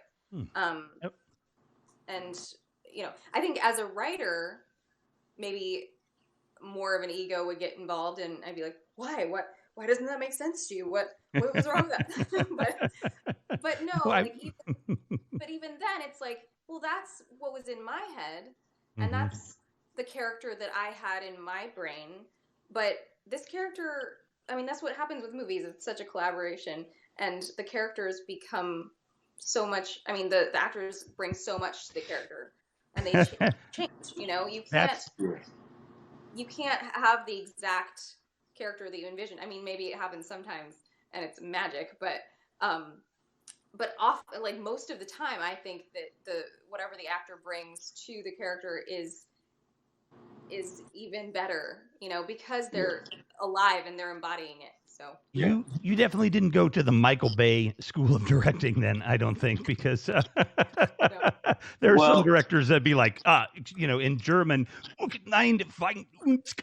you know, like, get the hell off my set. You have an idea? Get out of here. Yeah, no, like Alex, I think you're like, so my experience has been very similar in that I think if we understand kind of the way that people, the kind of the way the industry is sort of, it's kind of set up that it revolves a bit around the director as the creative vision, right?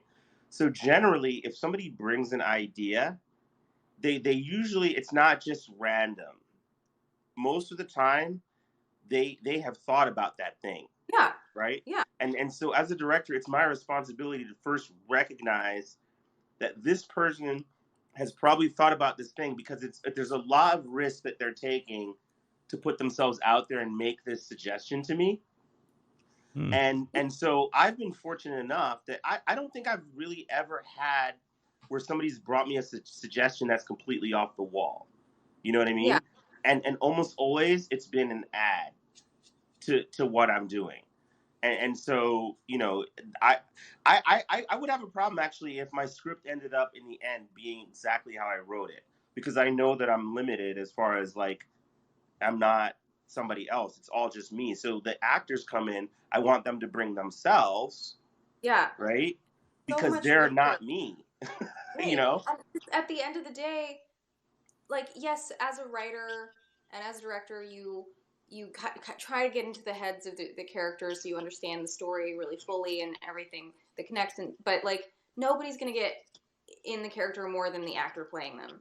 And so they're going to maybe think of things that you didn't even think of, because they're getting in all the nooks and crannies. So yeah, I completely agree. It's coming from some place, and it's, you know, and that's why valuable. That's why I think it was so cool. Like Alix, if you guys don't know, Alix was also in a little film called The Magnificent Seven with Denzel Washington and Chris Pratt and other people. And the director, if I'm remembering what you told me correctly, Alix, the director actually even came up to you and was like, "Hey, I'd like to, you know, sit and have coffee with you and talk to you about what you think about your character and what you want to, if you have any ideas." And I think that was probably so awesome, especially because you probably in that scenario weren't like comfortable being like, "Hey, actually, I have a," right? Well, yeah, that was actually such a like a turning point for me. That's Antoine Fuqua, right? Antoine Fuqua asked me to coffee to talk about my idea. Yeah, and in a movie with like 8 people that were like extremely famous. Yeah. Oh my gosh. Come on. Wait, are we watching this movie together, Darian? After? Oh yeah, we definitely. Yeah. You got to watch it tonight, man. Yeah. That's like one of my guys, by the way. Like my hashtag goals. Watch the movie. Watch the movie, sure, but unfortunately, my scenes were cut. All your scenes were cut? She's in it. She's in it. You can see her in it. But unfortunately, this character that was like the sort of, as Antoine Fuqua said to her, the heart, kind of like one of the heart of the like town in the movie, and she had scenes with Denzel and like all this stuff was cut. It was left on the editing room floor. Yeah. Well, it was a last minute addition for him. Because he wanted some sort of innocence and heart to the town, so that the audience cared that you know, we were being saved. Yeah. You know, studio, whatever, doesn't matter. The point is, experience of it was really, really liberating and wonderful for me too. It really opened me up to like being a real collaborator, and I felt seen, and I felt like I belonged, and that was really awesome. Yeah, that's so cool. And I think there is 1 or 2 scenes, like deleted scenes, that you can see her in. Okay. There's one. Do you mind if I tell this story, Alix? Like the one deleted scene. There's one where she's like the baddies are are like holding her, and like one of the guys licks her face to just be gross and weird. And she told me this because it was filming in Louisiana. I was in California, and I'm like just chatting, she was texting me. I was like, how did it go today and whatever? And she's like, oh, I was in the scene with this guy and this actor that I, knew from other things. And I was like, oh, that's so cool. And she was like, yeah, he licked my face. And I was like, what?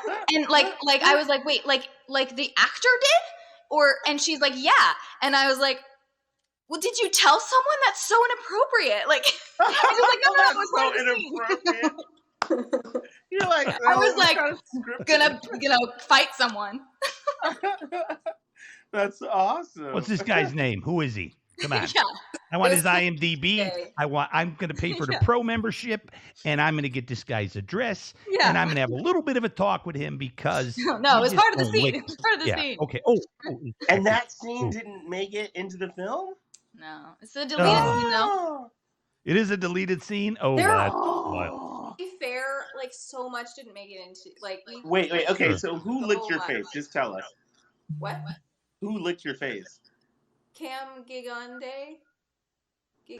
Oh, is he the guy? Was he in a Teen Idol guy? He was in Twilight. He was like the bad vampire in Twilight. He's not the guy with the 8-pack though, is he? Or is he? He might be. I think I know. Yeah. Yeah. Yeah, they're kind of agreeing that might be possible. I got the he might be and the kind of that look like maybe. Yeah, possibly. I see your face, Alex. Yeah, I think so. Just like, yeah, he's got that 8-pack. He's got that. That's awesome. Oh my gosh, that is awesome. Actually, I saw someone in the chats had a question. Okay. Mr. Oak asked, what was the origin story behind the short Burying Amber? Oh, so this is another short film that I wrote and directed. I'll just give a full description. It's a woman who is on the phone with her mom talking about her recent breakup with her wife, and while she's digging a grave. So there's a twist. Wait a minute. This, okay. How long is the movie? It's like 6 minutes. And I'm going to give you. I'm not supposed to put people on the spot. Okay, so how do I do that? Can we watch it right now? Can we watch it before you go? Maybe. I mean, no, it's up to you because I mean, it might be. I didn't ask you about it ahead of time, but how do I'm you do going to that? download Do you just give you an actual file, or is it a link? Is it downloadable or is it on YouTube? He needs a file. I need a file. I can pull one if it's on YouTube. I think I wouldn't do that. No, it's on. This guy says it's on Vimeo. Oh, then I can grab it. Downloadable. Then Yeah. you can get the download. Yeah. If you can. Does anybody have the link, Mr. Oh, hold on. I'm Googling it. Yeah, maybe. Vimeo like, I don't know. is terrible. Oh, I have to sign in to Vimeo. Here we go. The Vimeo search is notoriously terrible. If you misspell one letter, you're never gonna find it. Not on Vimeo. So if I answer this question, then we'll give away the twist. Oh, right. And it's 8 minutes and 39 seconds. Let's see. I can download it. Nice. And I'm grabbing it right now. Yes. So we'll watch it and then we'll answer your question, Mr. Oak. Yeah. Oh, this Thank is you, Mr. awesome. Oak. Okay. It's vimeo.com 1-849-43189. That's already downloaded, baby. I got 1,000 gig down, my friend. It's almost here. But I will say that the short was shot on our family farm. Oh. Our childhood home, which was really cool because I had always wanted to set a story there. It's so a part of my dreams. Do you have any place that you always end up in your dreams? Because that was the place. Interesting. Where do I end up in my dreams? That's a good question. I definitely end up at our first apartment when I was like 4 to 5, and the places when I was really young, those where I end up at those houses, like between like 5 and 11. It seems like I spend a lot of time there in my dreams. That's the exact age that we lived on the farm, 5 to 11. Yeah. That's like really formative time. Yeah. If you need a couple of minutes, I do have a song called "Me in Our Dreams." Wait, just so I have context, what state is this farm are we talking about? It's in Florida. North In Florida? Yeah. They have farms down? Oh, like orange farms and whatnot. Darian, do you know what they have more in Florida than any other state? Alligators? Oh, Cows, brother. It's a huge dairy state. Huge dairy state. Oh, cows. Okay. We had a cow farm, and because it's northern Florida is very. It's not like Miami, It's very it's almost like the South. Yeah. It's like very Georgia. South. Yeah, it's like an extension of Georgia. Yeah, that's true. Yeah. Right, Yeah. almost like the South. Yeah. Oh, by the way, that you guys are twins. You're talented. You're musicians. You're actors, and you have like a farm origin story. Like seriously, I know you're not Earthlings.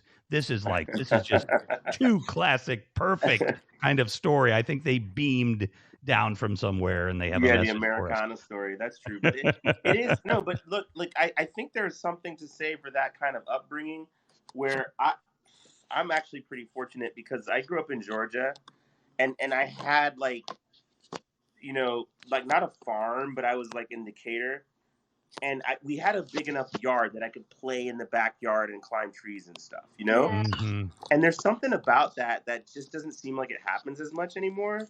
Yeah. Like I remember being like, after school or whatever, I'd finish my homework, and then it wasn't, hey, can I go watch TV now, or can I go play video games? It was, hey, can I go play outside? And that's nice. Oh, you're muted. Yeah, I unmuted him. Sorry, Darian. Like, are you okay? Is there an earthquake over there? What's going on, Yeah. brother? I'm trying to get set so I can hear this song that Chris is about to play. And we were really, really fortunate, and it was awesome because a bunch of our family lived on the farm too. So it was us with our parents, on this house, like sort of at one end, and then 1 minute, 30-second walk down the road was our aunt and uncle, and then like a couple of minutes like down the little dirt road with our grandparents. And so we're just like always around whenever we wanted to see our family. It was great. When's that movie being made? Yeah, that's beautiful. It is. It never happens anymore. That is lovely. Right. Chris has a song for us. So it just made me think of it because we're talking about dreams, and this song is called "Meet You in Our Dreams." All right. It's from the album, and this is how it goes.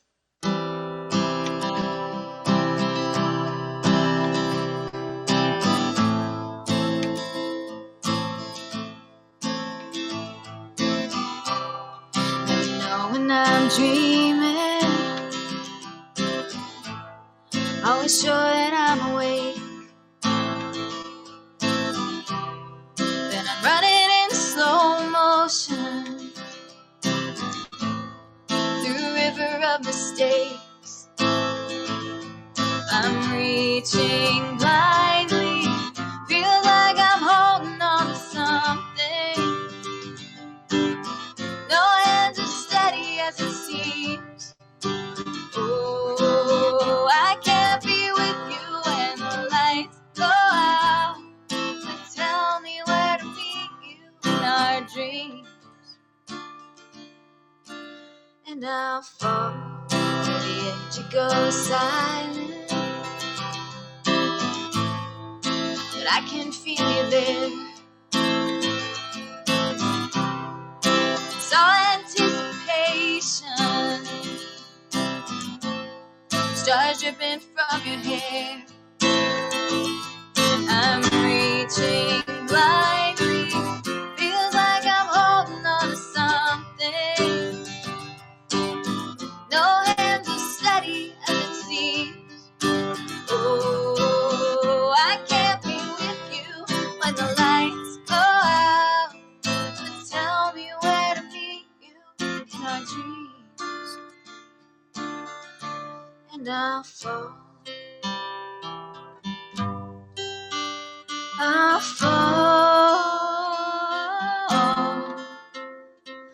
fall asleep with you. I'll fall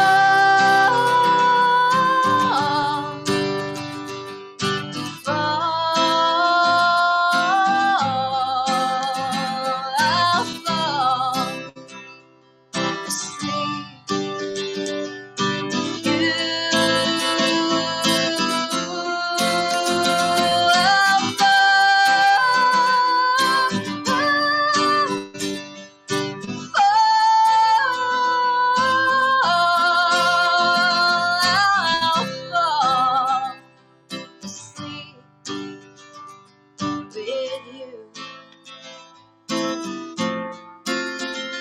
I'll fall in love with you.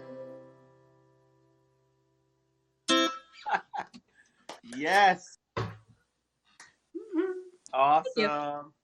Oh my goodness. I'll Holy cow. fall in love.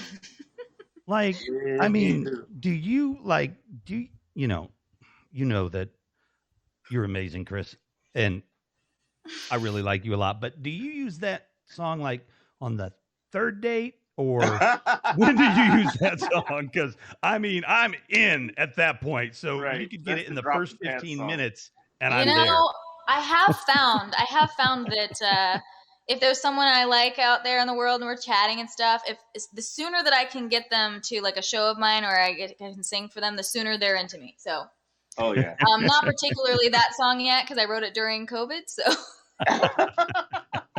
Well, I'm just saying that's a lock. That is a beautiful song, and it is. Thank you for sharing that with us. And thank you. yeah, I've Did we got the figure out movie the ready. film so we can Oh watch? yeah, we're ready to Gary go. Cameron? We are ready to go. Let's do All right. Burying, Amber.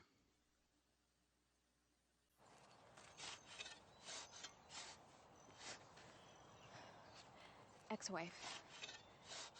It's final now. No, she's gone. It's over. For real. She's not coming back. Mom, she was toxic. I know I wasn't at my best either, but she was just not good for me. Yeah, I know. I just said that. I hate it when I make a conscious effort to provide a disclaimer and you pretend like you didn't hear me.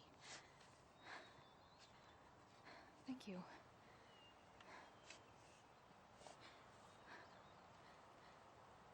It's, I'm just getting rid of some old roots in the backyard. I never get on the exercise bike, but thank you for thinking I'm the kind of person who exercises. I got all the workout equipment in the breakup.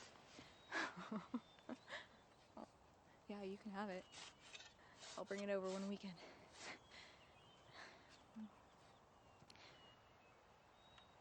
It's fine. It's actually better.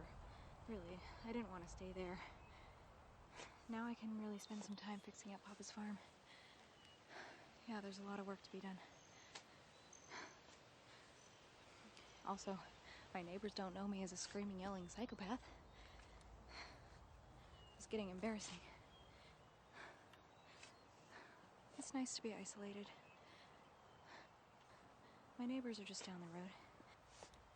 I met one today. He was nice.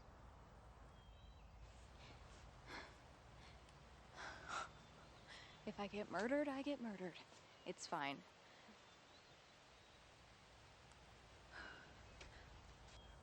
Well, I can make a new garden. There is dirt here.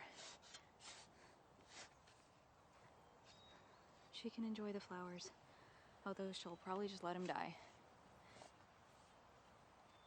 It's really none of my business. She got the house, I got Goldie. No, we got her together. No, we did.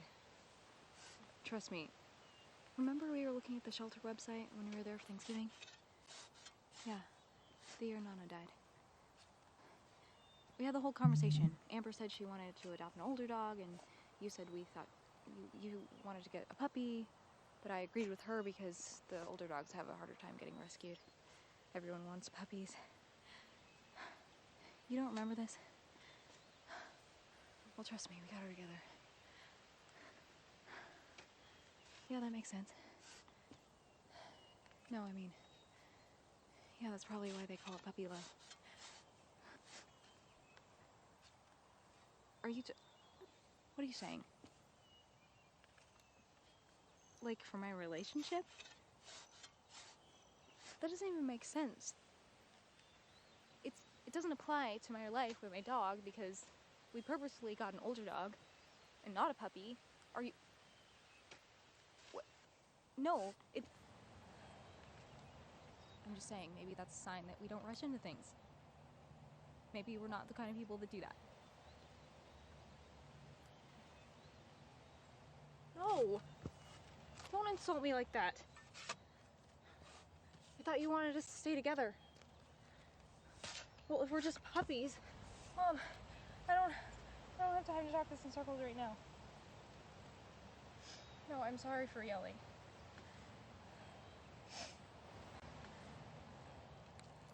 I know! I'm sorry. I gotta go. I have to finish this up. Thank you for checking in. I love you. Bye, Mom. Maybe Sunday. Yeah, I love tuna fish salad. Okay. Love you. Bye.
Hi. Goldie died last night. I just thought you should know.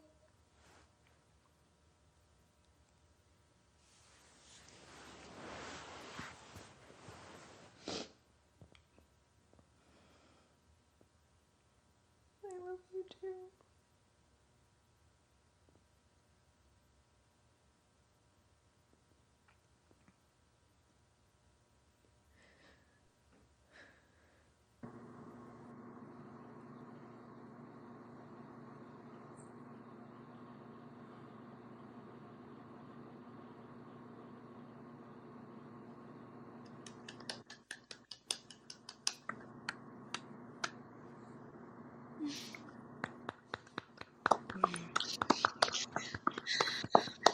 Wow, that's a beautiful film. All crying over here. I know. I was like, wow. Oh my gosh. Holy cow. So, to answer the original question, I wrote that after, like, I just, like, went into Final Draft and just, like, typed it out after talking to, having a phone conversation with a friend who was literally digging a grave for his dog, while he was talking on the phone with me. And he was, like, talking about how weird it was because this dog was, like, I mean, all dogs are good and beloved, but this was, like, his child, you know? And he was just, like, doing what had to be done, digging this grave, and he also had some other stuff to do that day, like, he had to go to the post office, and he was like, this is just part of my day, it's just so surreal, but life goes on, and some days you just have to dig a grave. And I was just like, oh. You know, and that just inspired this, like, yeah, you know, talking to your mom about whatever it is, and you have to do this chore today, and maybe you're not ready to open up about that yet, and it's a really private moment for a little bit, you know. But did anyone, like, think that she had killed her wife? Yeah. Digging her grave. I think so. Well, I was actually just like kind of frightened, you know, a lot, because the way that, I mean, do her lips ever move? Right, it's pure narration, right? There's a little bit near the end. Oh, her lips move a little. Okay, so, but I mean, like, so, like, our friend Darian that won the first contest or the second contest, O'Neif. Like, I wonder what O'Neif would think, because, you know, O'Neif and I, we had this running joke about, you know, which was serious back in the 1920s when people said they destroyed movies by putting sound in them. But that felt so disturbing in a very just low key way that I was not getting. It was kind of like they call that effect when people are too human. There's an effect for it in computer animation. Uncanny Valley. The uncanny valley, right? So it had this uncanny valley effect to me because I never really saw her, especially maybe because the screen was small too, but I didn't, she wasn't really connecting with anything because she's on the phone like that. It was just this eerie, like, what the hell is going on here? Because wait, I see a dog, and then there's, wait, Amber, you know, so the whole time I was just scared, basically, you know. Yeah. Just low key scared. And there was no music, right? Or no, that's what I was going to say too. There was right. None. Yeah, like, that's gonna do that. Yeah, for sure. To make so wait, what's in Uncanny Valley where it seems too real? What is it? Yeah, it's a computer animation. So, you know, it's like the holy grail of computer animation is to make digital people. You know, that you can't tell the difference, right? But the problem is like they get really, really close, and that little sliver where they're close enough to where it's like it looks almost real, but there's something off, is what they call the uncanny valley. And a lot of times it's either the reflections in the eyes or the fact that the eyes don't really track the way like humans' eyes do. Like you can tell. And humans' eyes track at an incredibly fast rate that would be hard to replicate even with the best equipment, I think. Yeah. And so what happens is that, so a lot of computer animation companies, when they make those videos, they actually have their teams get really, really close, but then it gets in the uncanny valley where it actually turns people off because it's too close, but it's not all the way there. So they actually pull back. A lot of times what they'll do, they'll pull back like 10% on the photorealism of it because they don't want to like turn people off. Right. Yeah. So once they can get past the uncanny valley, even though you can't believe anything you see now, I mean, it's Brad Pitt, it's John Wayne in the next feature film, and there's nothing you can do about it except their lawyers, maybe. They're close now. They're close. they're getting very close. And Yeah. but thank you. Like, no, we can keep talking about it, but yeah, seriously, you had me scared. And to make a movie, to make a movie without any sound music, I mean, like, again, it's a really good piece of work there. Really Thank you. nice film. I mean, that's such a cool way of putting it. I did that you pick up on, like, that she's not connected to anything that she's doing, which is like kind of what was going on, because it's like she's going about her day doing all these mundane things, but she's really somewhere else thinking about. Yeah. So That's cool. what I felt. Yeah, that was good. the real quick about the cinematography though, because that was like, wow. Like, who did the cinematography, and how did you connect with that person? Like, what was up with that? So his name is Thomas Marchese. He's the same cinematographer that did Seance-ing. And we connected through a mutual friend who is also a filmmaker, and they went to high school together. And the crazy thing about Thomas is that he is a former cop, and he is just a movie lover, and he didn't even go to school he just has this great eye, and he had to retire for I don't know what they call it. He was injured in the line of duty, and he retired like several years ago, and just like became a hobbyist. But I just love the way he sees things. And oh my God, yeah. So we were like, hey, you want to come to Florida for Thanksgiving? Because we were gonna go to visit my aunt and uncle who were still low on the farm, and he was like, well, maybe not for the actual day, but like a few days before, sure. And so he came, and we did it in a few days, and it was literally just me and Vincent, the producer, who's also my husband, and Thomas, just the three of us. That was the whole crew. And it was actually a dream, because it was one of those like miraculous collaborative creative processes that just like flowed so well. Like, we all were having our input, and we were all like, yeah, let's do that, and it just was so smooth and wonderful. So. And if I remember, Florida being how it is, it was usually pretty warm and even muggy, like even in November. But that one day, there was a cold snap, and there was like frost on the ground, and it was freaking freezing. Which we saw the frost on the ground at some points, I think. Which was actually, great. All part of it. So when you guys, like, when he's setting up those shots, like, what time are those long setups? Like, I'm just trying to get a picture, because, like, I mean, like, somebody said in the comments that it has that Ozark look to it. Mm-hmm. And it absolutely does. The Ozark, the show now, you mean? Yeah, that's what they're talking about. Oh, is that what hold on, wait, you think the person in the comments is talking about just the Ozarks? No, you're probably right.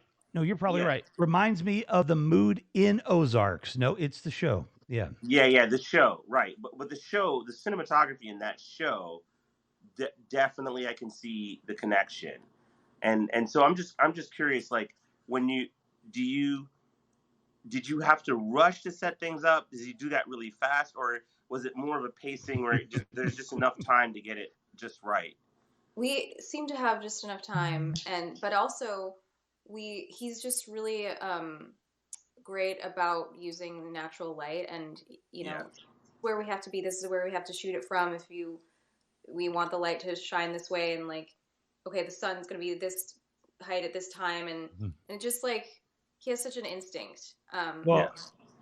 Darian, just to have you break that down with her again, amazing, because like I said, I know just enough from going to film school that, like, that's some serious beautiful imagery, and the being a cinematographer versus being a cameraman is never so clear to people, if you think about, and a lot of big time cinematographers haven't touched a camera in a long time, depending on what they shoot. But and there might be several people that touch that camera, but that was that cinematography and breaking that down like that, and you wanting to know how long it took, so that would give you some impression of the way that they worked. That was magic for me, because you were actually probing a little, like, how did he do that? Like, 'cause he couldn't have done it this way. I think the beauty of this one was that there were a lot of shots that would typically be considered boring shots. So like the shot where she's on the couch and there's a lamp beside her, there's nothing really going on, right? But it's the emotion. But it is so framed so well. The lighting is just right in the emotion of what's going on. Like, you know, it was all in sync. I think that's really what hit me on that one. So yeah. kudos on that. Yeah, he's so fantastic. And, you know, he's also a director in his own right. He has a documentary that was on Netflix for a while called Fallen, and he's about to shoot a narrative that's also set in sort of like a rural area. I can't wait to see it. It's called From Black, and it's a genre, it's horror. So. Oh, Darian, you know, you might want to invite him to this show, because then you could watch his film sometime, or some of his films or something, and talk to him, because, you know, we know people. But I mean, he may not be able to. Again, I'm not putting anybody on the spot. I got to remember not to do that. But let's invite him if you would like to come. That would be awesome. Hopefully invite him. Yes. Yeah. That'd be cool. Great. That'd be cool. Yeah. Well done. Well, so what is the order of those movies? Like, so how many movies have you directed, and what's kind of like in time? So we've seen Seance, and then we just saw that one. So what is that in your career? Like, where is all this in your career in time? So Barry Amber was the first one that I directed. But I had written another one before that, and that I was in, called An Engagement. And that was the first one was in 2012. It was a while ago. And that Barry Amber was in 2015. Yeah, it was right after I shot Magnificent Seven. And then Seance-ing I shot in 2019. It's been, you know, a little so hard, cool. But hopefully, you know, everyone, I learned so much. So there's one writing and two directing. Is that what the 3 writing, 2 directing, yeah. But you also did another short that you wrote and directed, right? But hasn't seen nothing's happened with it yet. A newer one. Oh, okay. Well, it was between Barry Amber and Seance-ing. What happened there was, it's called You Die First. And and we shot it, it's just a couple having a conversation on kayaks, and we shot it in Monterey Bay, and it looks awesome, but the sound is all like, it just needs a lot of work, because it was all like weird with the labs and the water and anyway. So you have to ADR everything, basically. Yeah. So same DP. What? Same DP. Yeah. Yeah. Of course, I always have these like weird ideas.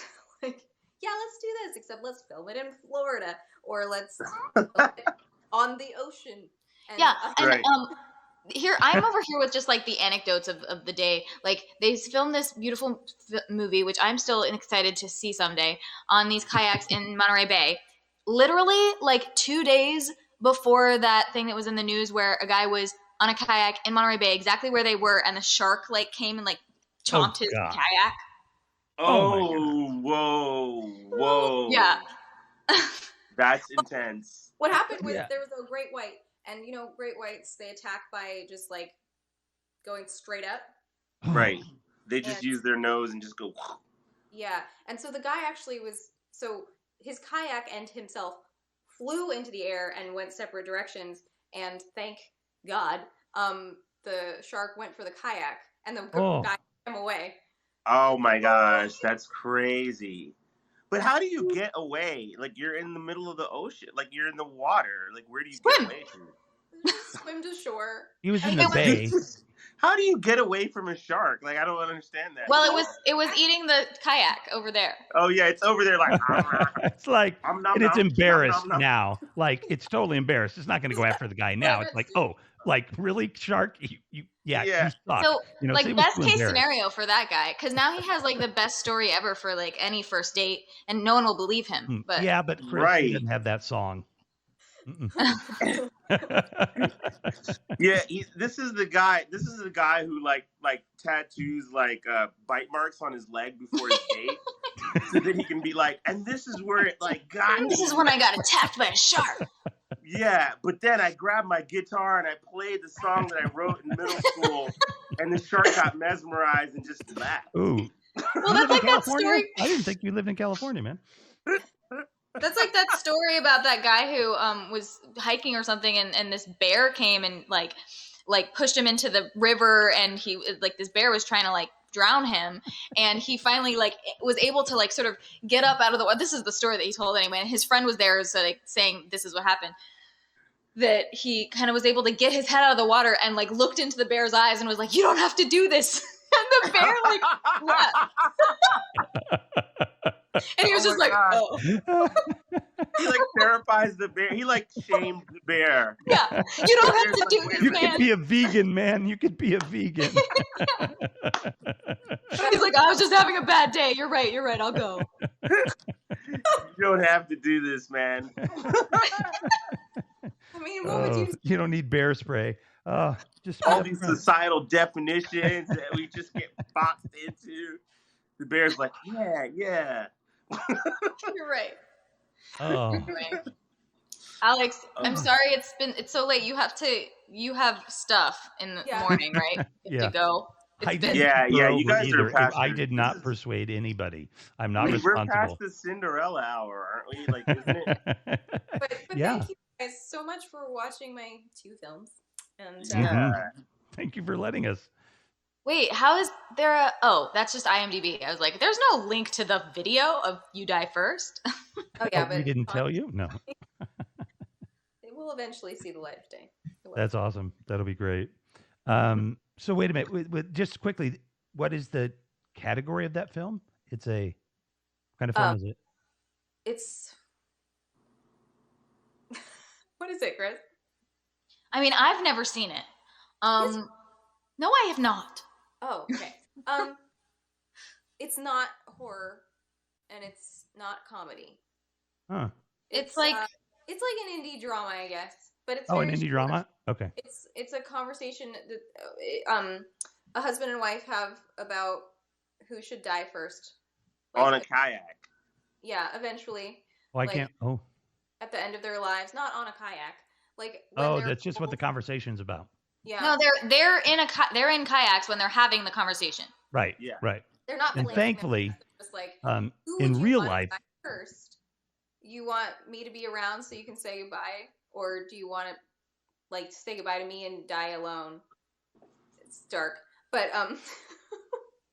but anyway, it's just what happened at that farm in Florida all those years.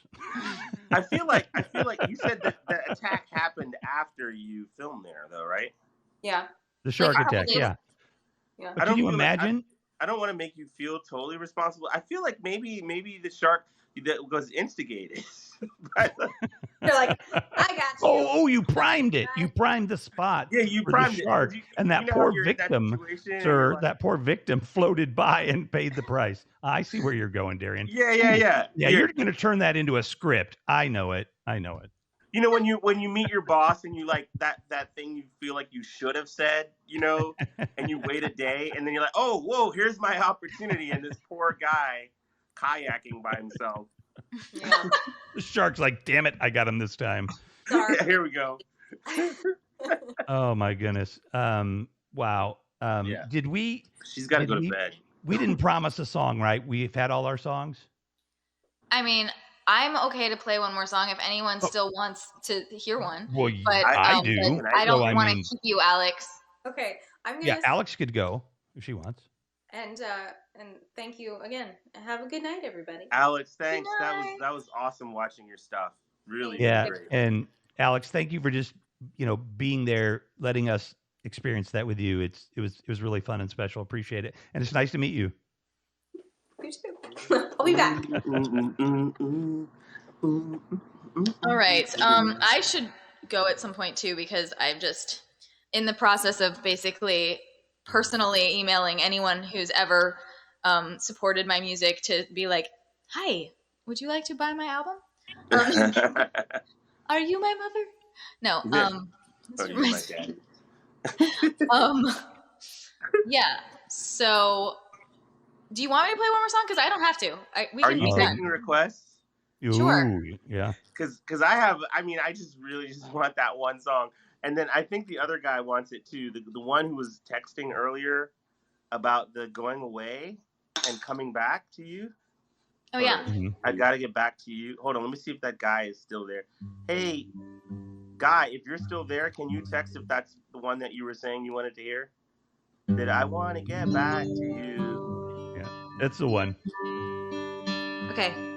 It's called My Quiet, and it's on the record. You can already listen to it on Spotify and all that stuff.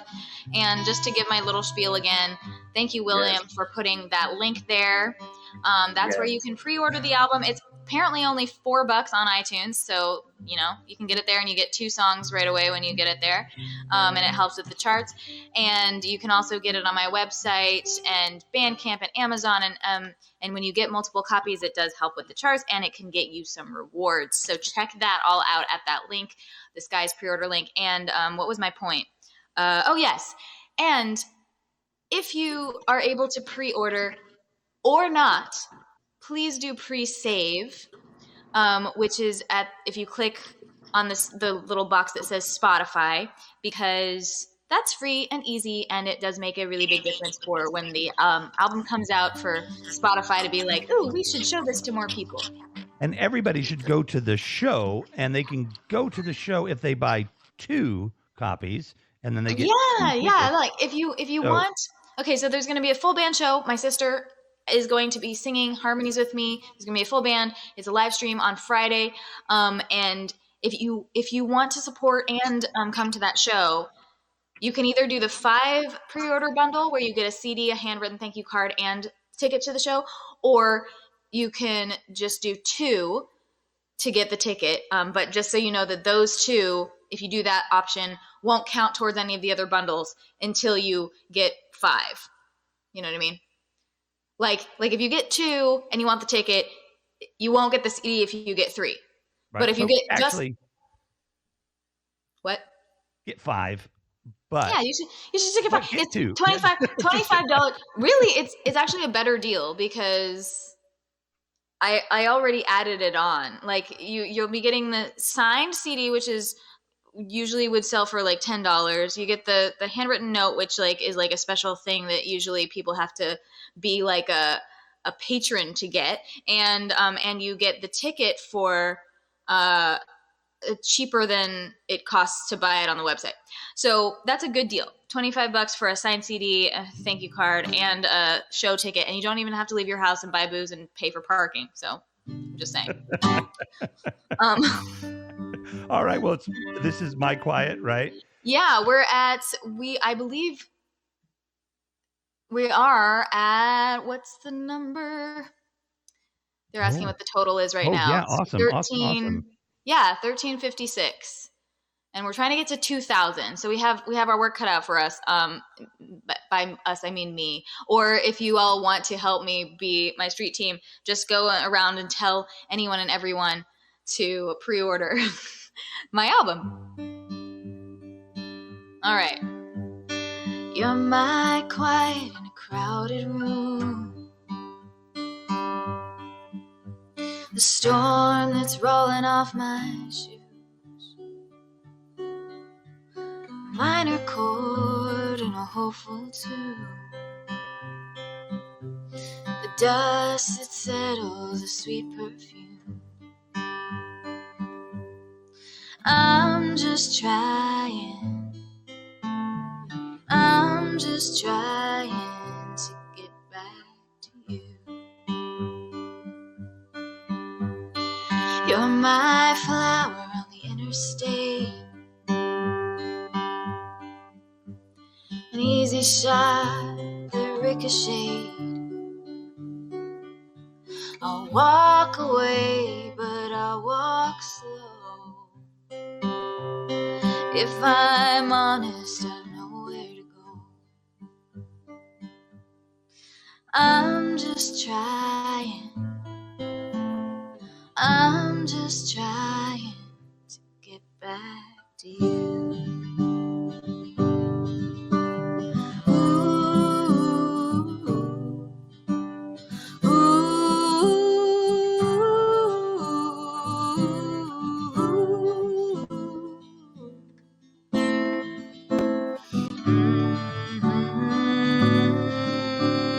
You're the eye of a hurricane,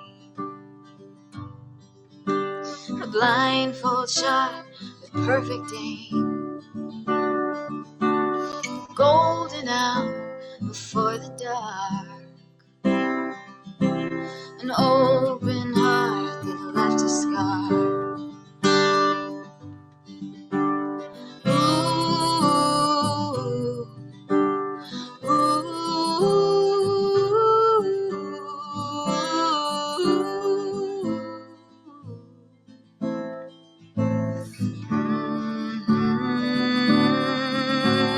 We tried to celebrate the skies that we looked to didn't have what it takes. We made wishes anyway, so our hearts that were breaking could beat another day. You're my quiet in a crowded room, a minor chord in a hopeful tune. I'm just trying. I'm just trying. I'm just trying to get back to you.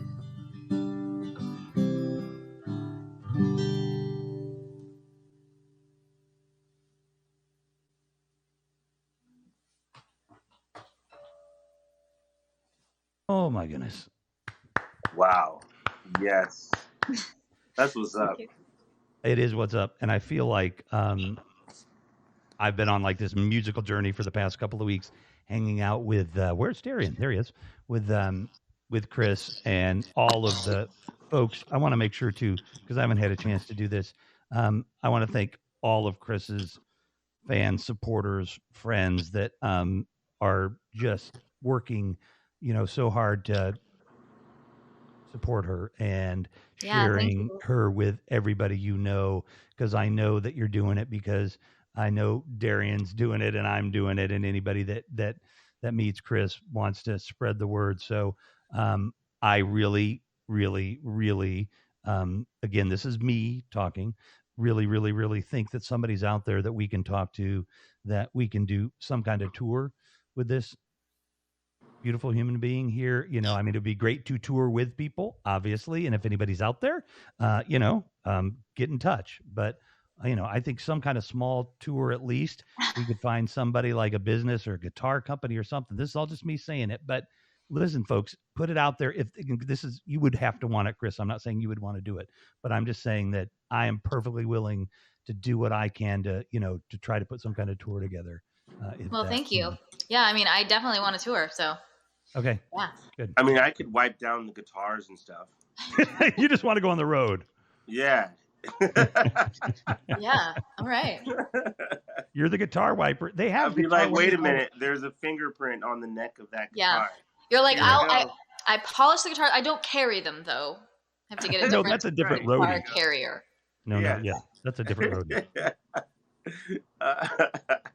I just want to be able to do live remotes from concerts. That's all, because I can hear the music. What? What's a live remote? A live remote. Okay. I am old. So that would be me doing my broadcast from your concert. Okay. Yeah. That is what's up. That doesn't, it doesn't get any cooler than that. Nope. That would be fun. Yeah. All right. Well, I should go keep emailing people, and I'm creating. No. Or sleep. I'm gonna be putting together the little starter packs for all of my little Chris's Angels, which I'm so excited about. I finally have all of the pieces. Yeah, and I got to give you my correct address because you have my wrong address because I want my Chris's Angel stuff. So Okay, sweet. I'm Thank you. just trying to get back to you. Yeah. You nailed it. You nailed it, dog. Thank you. Well, we're going to stick around because we have to make a decision about, we still might have some friends out there that we're thinking we could show their films tonight. And it is 12:53. So we might just have to do a special show for them, or they'll be on the next show or something. And I'm going to just have to apologize because this, you know, I promise each week we get a little look like we know what we're doing a little better. I promise for next week, Darian and I, sir, will look for movies on Monday and Tuesday instead of Friday and Saturday. And I will put you on the spot for that one. Yeah. And but this is coming along really well. This was so fun. Chris, thank you for bringing Alix into all of our lives. This has just been, you know, phenomenal. And I know you and Darian have been doing some music together, and you'll probably be able to do some more music together in Clubhouse. And yeah, listen, this is just, I mean, you can't have more fun than this to me. Yeah. So yeah, thank you so much for doing this. I don't believe that you sleep ever. So no, I don't. I don't know. Can't talk. What? Please, Joy. What? Please. What are you saying? Please about. Has it really been 2 hours and 30 minutes? I know, William. It doesn't feel like it. Well, start All right. on Monday. Okay. Cool. I have to go. I'm having deja vu now, so I think that means I need to sleep or something. Yeah, This is I'm weird. not surprised. This is your deja vu. I'm like, have we done this before? Okay. Yes, we have. Good night. Good morning. Good afternoon. All right. Take it easy. Adios, Chris. Bye. Bye. Take care. All right, dude. I'm just trying to get back to you. I don't understand that guy. I still don't. What is he doing? Like, I know. How could Yeah, you walk like, away why from a doesn't he woman that just- would sing that song? I just don't think. Why doesn't he have his GPS on like home to Chris? You know, like Yeah, that's what the GPS should say. You click it and you follow its instructions. It's simple, guys. Exactly. What a beautiful song. What a beautiful song. Yeah. And her sister, who sings with her, makes an amazing short movie with no music. Her sister sings with her, you said? Yeah. Oh, yeah. They'll be singing. You're coming to the concert on Friday, I hope. Wait. Hold on. Wait, did you just say Alix? She only has one sister? Alix As and far as I know. Chris. Yeah. Alix So you're and Chris. saying Alix sings with too. her also? Oh, yeah. She sings too? Oh, yeah. They're like a quadruple threat or something. You almost make it like they have the same genes or something. Yeah, it's kind of scary. Wait. Does Chris act as well? Yeah, of course. Yeah. Oh my She was God. an What do you mean, actress, of course? an actor, Really? and then she settled more into music. And Alix, you know, went. I think she was always going to go the acting route. I don't know them well enough yet, but I mean, yeah. So wow. Oh my goodness, that's crazy. Oh man, just Google them, Alix and just Do Google they them harmonize together and stuff? Yeah, just Google them and listen. Oh my gosh, that's crazy. It's like it's really fun when you're watching them when they're doing like a little video or something when they're singing together because good Lord, I don't want to be talking about people that were just on the show, but it's just fun to see. Yeah, there it is. Thank you, Mr. Oak. It's just fun to see their different personalities, right? You know, like I'm getting to know them, and you know, obviously you can see that if you watch these things, but it's just really been fun to get to know both of them. So yeah, they both sing, they both act. I would imagine they probably can do 10 other things that we don't even know about yet, but they're pretty talented. So they both, you know, they both need to break out big, and that is part of my mission to make sure that happens. Well, that film we just watched was beautiful. Yeah, it should be seen, man. Mm-hmm. Yeah. I agree. I know I'm like not really framed well on the camera, but I'll just kind of fix it in the meantime. What are we watching you on? I'm on an iPhone. Uh-huh. Yeah. What do you have a laptop or a desktop? You have to. Well, you know what? I tried to this time do differently. I was going to actually use my tablet. I've got like no, the tablet. software does not play well with the tablet. Well, I mean, this tablet's pretty much just a PC. But the software runs just PC. It's a PC software. Okay. Yeah, it's just PC software. But the only thing is like the charger I've got in is the wrong one, and then I was like, I don't have time to figure that out. So let me just get back. Well, we can talk about let's do this because let's actually. I know you're busy, and are you shooting anything? Are you working this week? Anytime soon. So we can anything that happens in the next couple of weeks is the best actually. Good.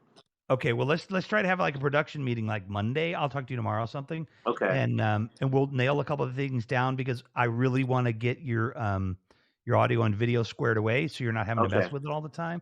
And there's you've got a phone, you've got a computer and virtual, camera will get you all squared away, and I think we'll figure it out together, and if let's figure out what you need if anything. So